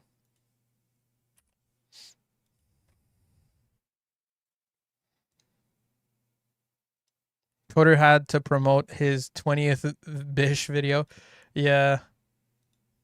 They work. It is the final duel. All right, fuck it. We'll do it. Now just one game away from becoming the Yu-Gi-Oh! TCG/OCG World Champion. But you don't see a smile on his face. Still stoic, still focused. Knows that the job is not done just yet. Yeah, watching Ruben, it feels like he's so locked in and forces me to just lock into the game with him. And I want to take a moment to note Game 1 winner. Has been known to be this explosive strategy, right? When it gets to go first, it really makes the biggest board that it can. And I feel like that's not what Ruben comes here to do today. At least not in Game 1. He dedicated most of his deck to be able to break. Yeah, it's a jump rope, dude. So he is a little bit lacking in what he wants to do going first, but he's able to do just enough and really conserve. Sorry, I dropped my phone. I'm just gonna pick it up. And just I guess I'll put it in full screen. And he didn't really Fucking dropped it far under my desk. And he was able to play under most of the possible responses that Mark could have had. For example, a card that I haven't seen this weekend out of any of the UBEL duelists was Rudris, which is one of those things that you associate with kind of the high. That was annoying. They have. I haven't seen it at all once this weekend, and whether that's just not playing at all or just deciding that going with that more measured approach is better. That's how it turned out, and it's worked very well. So has it started yet? Definitely like the mid-range kind of strategy here from Ruben, but are they just at the shuffling? same time, Mark hasn't lost a round yet. He did have one draw, but I'm sure he may have dropped a couple of game ones throughout the tournament, but now he's diving into his side deck. This is where things can change up. He knows he's going to go first, so that's already, going to feel a little more comfortable, but UBEL is one of those decks that you might be able to target down from your side deck. Going into the World Championship, these were the top 2 decks that players were looking at to be the top contenders after seeing that combined. I saw that too, by the way. From the OCG and TCG, and so they're definitely prepared it was fucked up. These matchups here in the finals. I second what he's saying. If I try and focus on it, you can definitely hear them.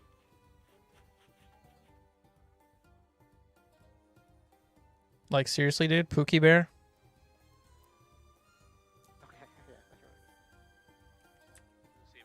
So certainly not Mark's first matchup against UBEL. Probably not even the first one that he didn't get to go first in. Yeah, Pookie Bear, bro. There's going to be that big disparity, at least in game 1. But that's crazy. You have a lot more options available to you, especially when you know you're going that's crazy, dude. Like that. He just has to be able to win going first in the game that he can control. Yeah, I'm also going to just request that maybe our commentary audio be turned off in the studio, because I think the value of the players having integrity is more important than the audience being able to hear our conversation here right now.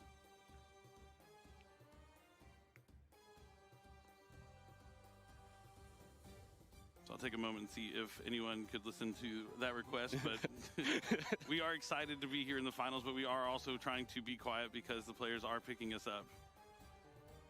What the fuck are they doing, bro? Why can the players pick up the commentary? Sorry, sleeves are getting caught.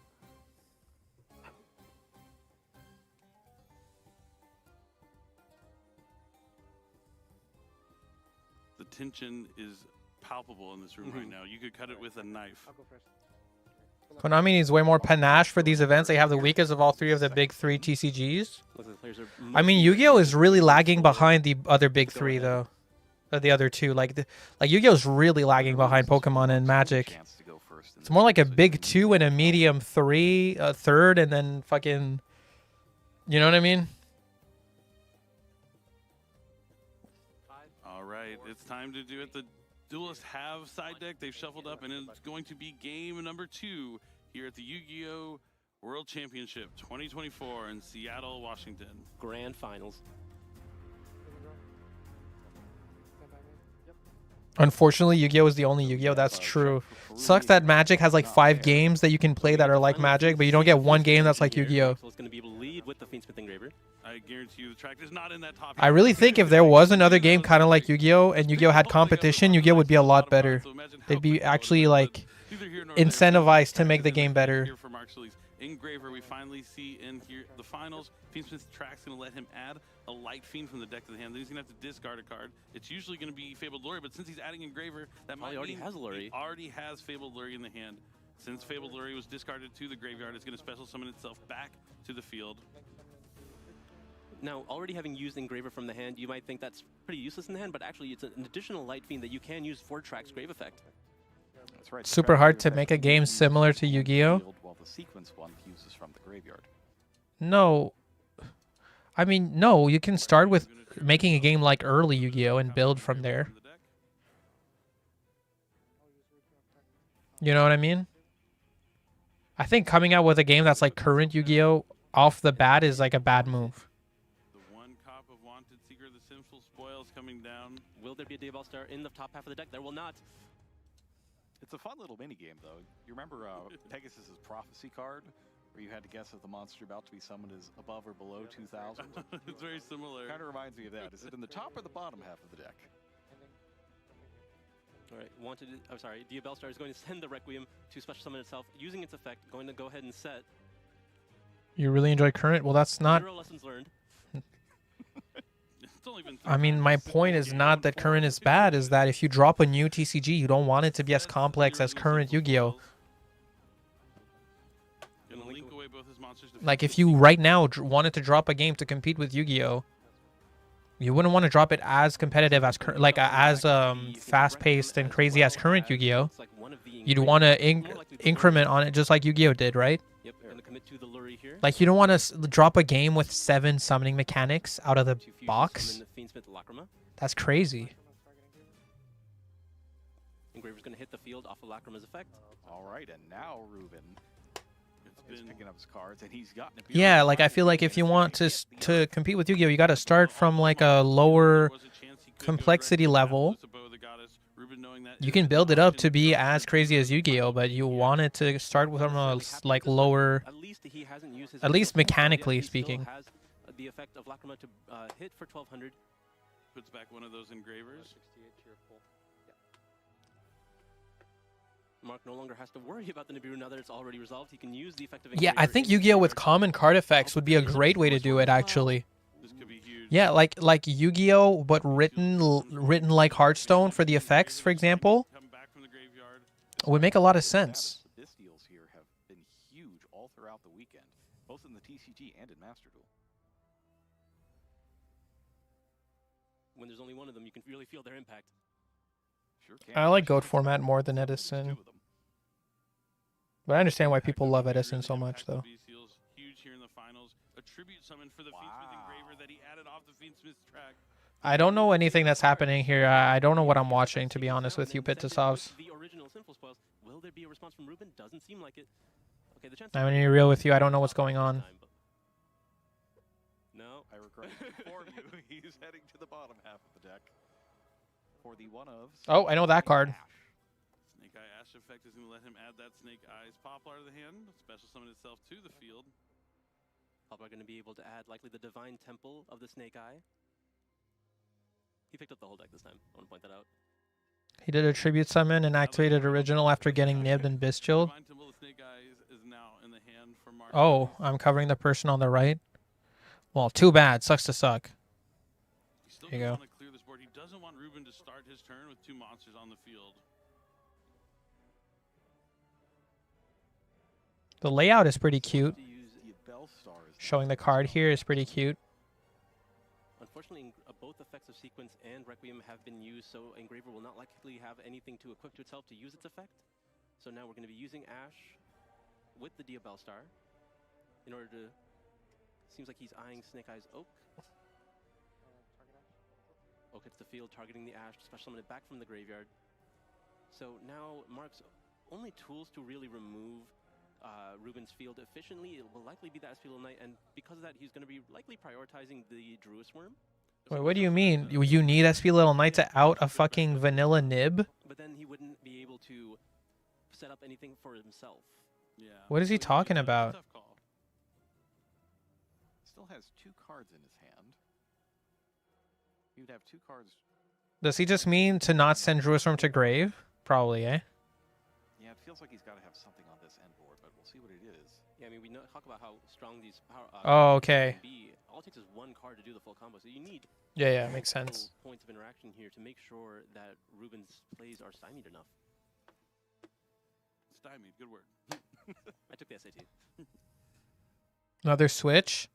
I wish it was a Steam Deck. I feel like Steam Deck right now is a better prize than Switch. Going to push the Druisworm back into the spell and trap zone. Just straight back in there. Steam Deck is a lot more exciting to receive than a Switch right now. I like these cards where the cards move back and forth. The Switch is... Yes, the motion. I would rather have a Wii U than a Switch. Snake Eye cards. The motion feels really nice. It does. Like Wii U's fucking underrated, dude. Dude, jailbreaking a Wii U makes the Wii U so fucking based, actually. It's such a good console to jailbreak because it has a native GameCube. So you don't even have to emulate GameCube. You can just natively run GameCube on it and just put a bunch of GameCube ROMs in there.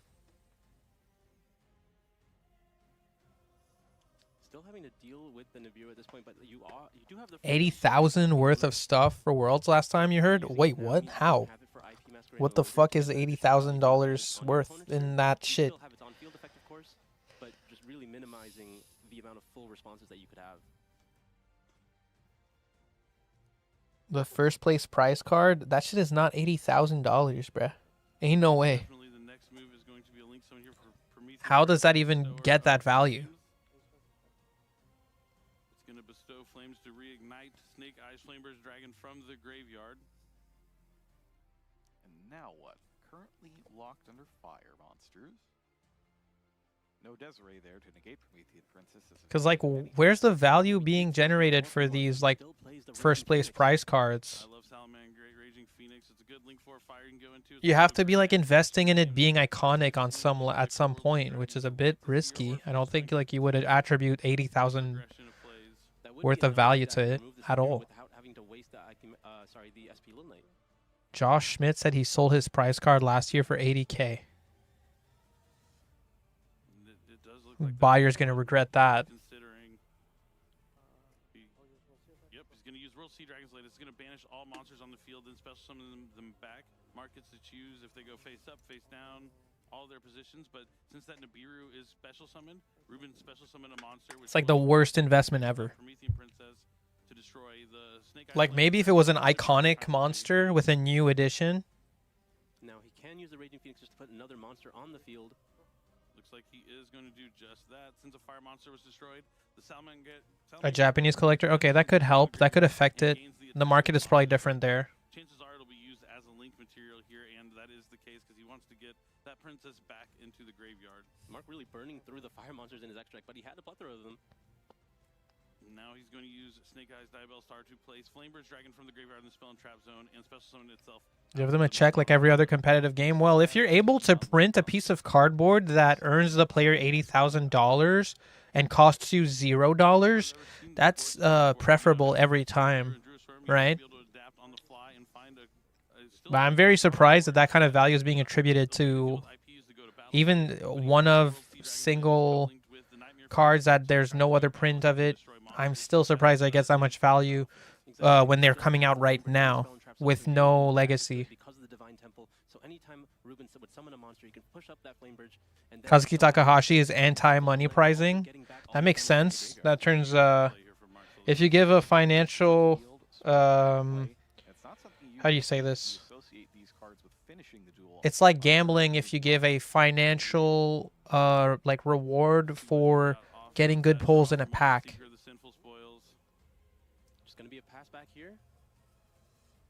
All right, Ruben draws 4 cards. That's fake value. Atlantis, Nightmare Phoenix, IP Masquerena, the Divine Temple of the Snake Eye, and a spell card version of Diagnosis.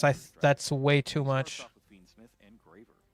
But there is an Ash Blossom to meet it. That was going to be one of the more powerful effects because it was going to demand answers immediately as soon as it hits the field. Financial incentive, right? Yeah. Like I'm saying, if there's a financial incentive to buy a pack, that turns it into gambling. So I can definitely understand Kazuki being anti that.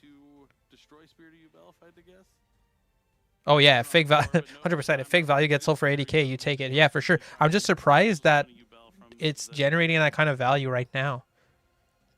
Like a brand new, like I don't understand. It is still gambling. It's different. All right, since the monster was summoned, Divine Temple of the Snake Eye is going to allow Mark Solis to push forward that Snake Eyes Flameburst Dragon into the main monster zone. All right, so now going into the Phantom of Yubel, which will likely force the princess in the graveyard. Doesn't seem to it. Normal summon Samsara D Lotus. You can tribute that off the field, a special summon a Yubel. I know that card. Monster from the deck. What the fuck was that laugh in the background? Trying to find that other copy of Spirit of Yubel. Found it. All right, Spirit. Get Nightmare Pain. You can use the effect to set Nightmare Pain from the deck.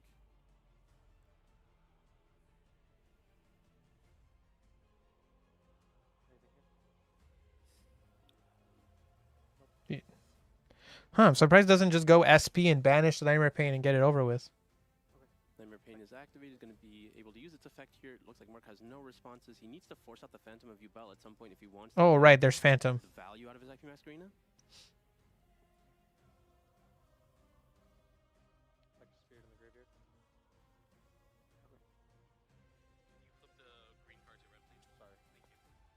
Zealantis is 3 pops here.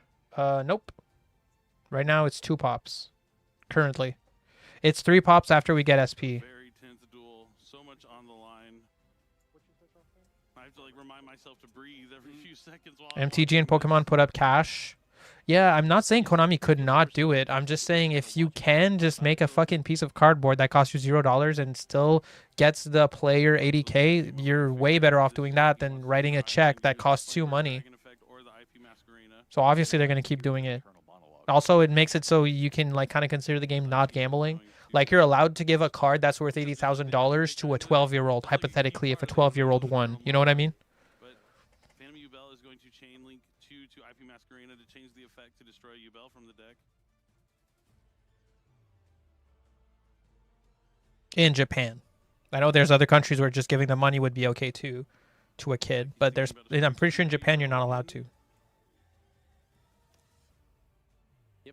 That's gonna be Spirit of Ubel destroyed. Let's see if he has another monster to summon off of it. Konami needs to print better prize cards though. That interest collector is like the Dark Magician one. Well, that's what I don't understand. If you're, I don't understand how these prize cards are getting like. I don't see how Josh's prize card would get 80k. Where's the interest there? Where's the like? There's no legacy value. There's no. I can't think of anything. Let me go see. What can I see? What the card was? Take this Terra Incarnate off the field and have it summon nothing in return, that could be huge. Well, I think that's why he's been holding Nightmare Throne's effect, right? Right. That's right, he hasn't used it yet. Okay. He's been saving it for this princess that he knows is lurking in Mark's graveyard. Yeah, he's trying his best, but there's still plenty of interaction. Was it another verse dragon?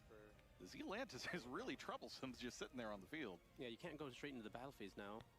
Not that the IP Masquerena is much more. It has Dark Magician in it. A crazy collector will buy it. Yeah, for sure. Well, right now, if Konami really wanted to make Masterful Magician Servant of the Sanctuary. Okay, hold on.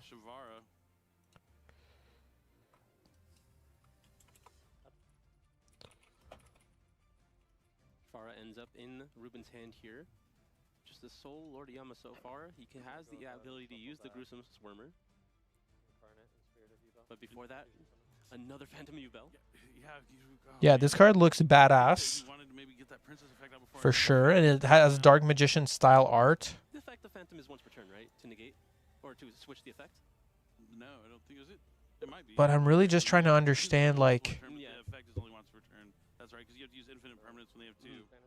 So he'll be okay. He's just going to use it as a material. Or it doesn't target. Yeah, you're good. Yeah, banishes Gruesome Grave Server. Yeah, I don't know. Special summon back Spirit of Ubel. Because, like, I understand an old prize card, like an old Chaos Luster Soldier going up for crazy prices, right? Nightmare Throne's effect has not been now it will be, so he's going to be able to set the trap from the deck. I really don't understand a card with no legacy, no nostalgia attached, no rep, other than being a prize card for getting first place. I don't see how that gets that much value. I'm sure it gets value. 80k though sounds like too much. I gotta look this up. Yep. From the graveyard. Luckily, Spirit of Ubel can summon from anywhere.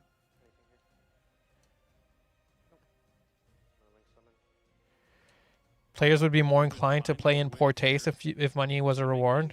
Anguish will let him use one of Mark's monsters as a material. Yeah, this is what I was talking about earlier. Ruben's deck. I mean, I agree.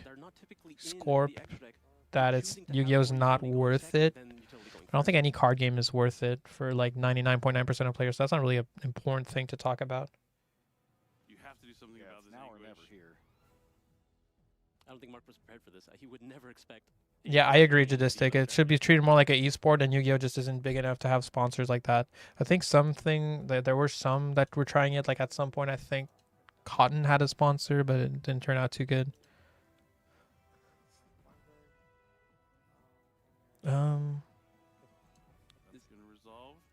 Flamebird's going to be able to add back or summon back multiple level 1s from the graveyard, but Anguish is also going to be able to add back one of those fiends.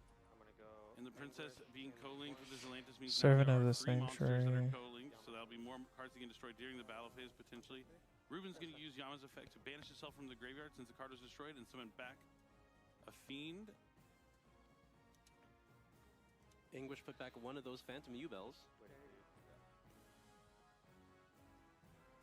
Oak and Poplar come from the graveyard to the field thanks to Snake Eyes Flameburst Dragon. Anguish comes back thanks to Yama. Sorry, chat. I'm like looking up Servant of the Sanctuary. I'm trying to see the price. He's played into many Snake Eye fields up to this point. He knows what he's looking for. Oak's going to add Snake Eye Ash from the hand. And wouldn't you know it, the original Sinful Spoils is on the bottom where he put it.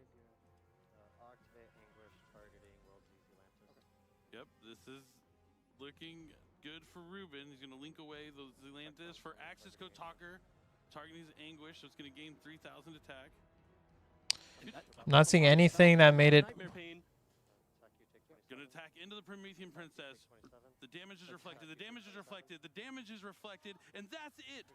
Ruben wins your 20. Jump rope blessed him. Yu-Gi-Oh! World Champion from the United States is Ruben Peñaranda.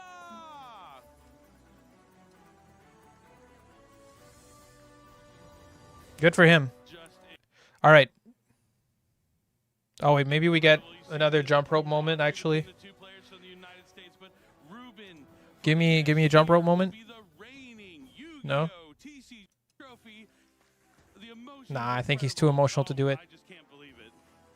This has been one of the most storied weekends ever in Yu-Gi-Oh history. Bro crashed you, Bell. I'm at a loss for words. Good for him, man. Deserved. Incredible is the only word I think. describe this. I could not think of a more deserving champion. See, I knew it. He has been on my radar. He has just been doing so well for so long. He's had the right mentality. He's crying? Well, it makes sense, dude. If you're devoting all your time to do that. Magnus Carlsen made 10 million in lifetime earnings, a chess player. Are we saying that's too high or very high or something? I don't get it. Are we saying Yu-Gi-Oh should be anywhere close to chess? Do you not? Are you? That's. I don't get it.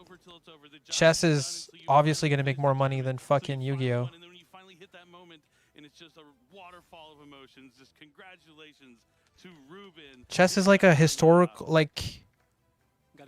What do you mean? But I might be misunderstanding the comment. But like, yeah, obviously chess is making more money than fucking Yu-Gi-Oh, dude. After so many years of the United States not being able to claim that world championship trophy, Dude, look at him. He got determination. But anyway, enough of that flag. That's not Canada. That's not Canada. We've seen him on feature match before. That's not Canada. Enough of this. Enough of this. I get it. USA. USA. Get that shit out of here. Chess ain't losing competitive players like Yu-Gi-Oh does. Chess is never going to lose players.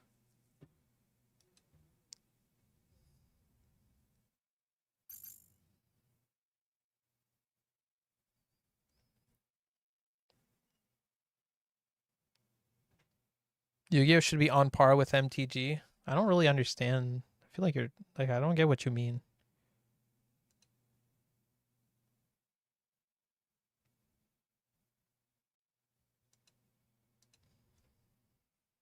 It's very different. It's a different company. Who's Canada? Canada's who won the Master Duel fucking championship. Because fucking US sucks. Because you guys fucking suck. That's who Canada is. You guys instead won the worst format. Good for you, dude. Good for you. Wow, with your real cardboard. I'm so happy for you, bro. Anyway, back to the real game. Back to the real game. Real game. The one that, Canadians are the best at, I don't know what to tell you. Back to testing. Oh, fuck no. No. We did 2 streams today. I want to go edit that Centurion video and go to bed.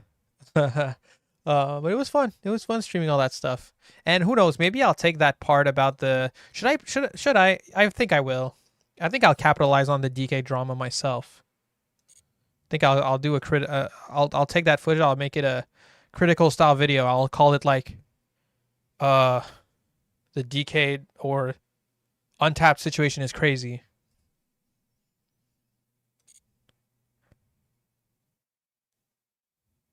Nah, I'm gonna do it like no, I'm gonna do the title that that critical does.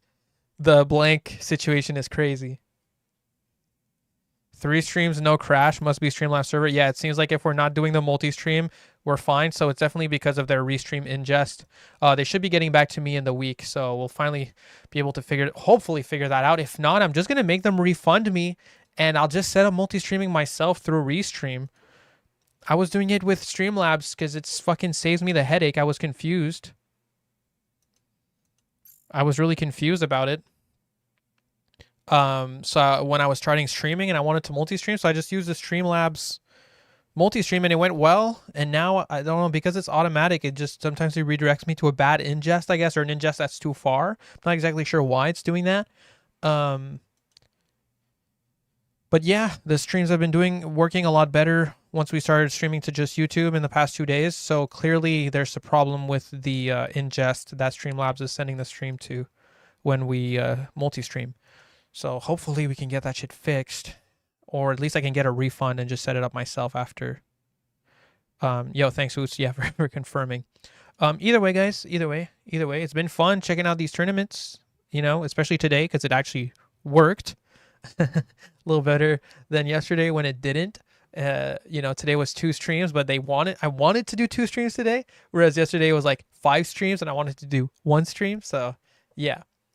Yu-Gi-Oh! Drama is got to be the most cringe because it's always a nothing burger. Yeah, but it's okay, right? Because I'm coming at it, I feel, from a more neutral stance than the average, what's the word, reactionary on Twitter, you know?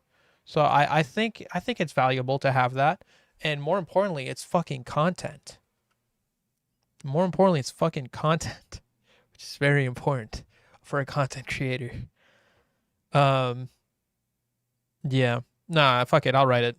Whatever. I feel like I was pretty tasteful about it too. I don't think I was too unfair. Check general when you can. I got you, bro. I got you. Shit, I'll just check it right now. What's going on in general?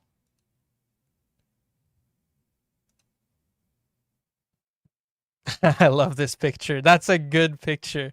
Wait, that's the thumbnail picture, actually. That's the thumbnail. This with DK's face and the Untapped logo. I got the picture. Thank you. Thank you for the thumbnail, boss. Appreciate it. Appreciate it.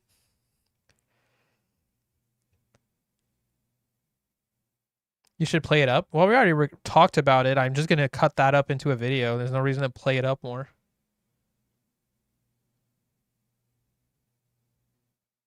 I'm just saying what I think. That's all there is to it.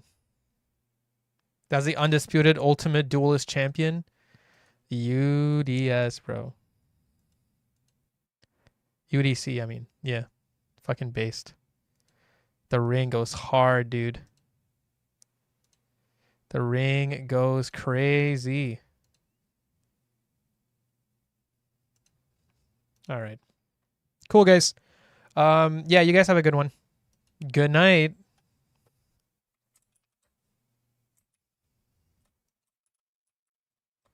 My Zoom's not working.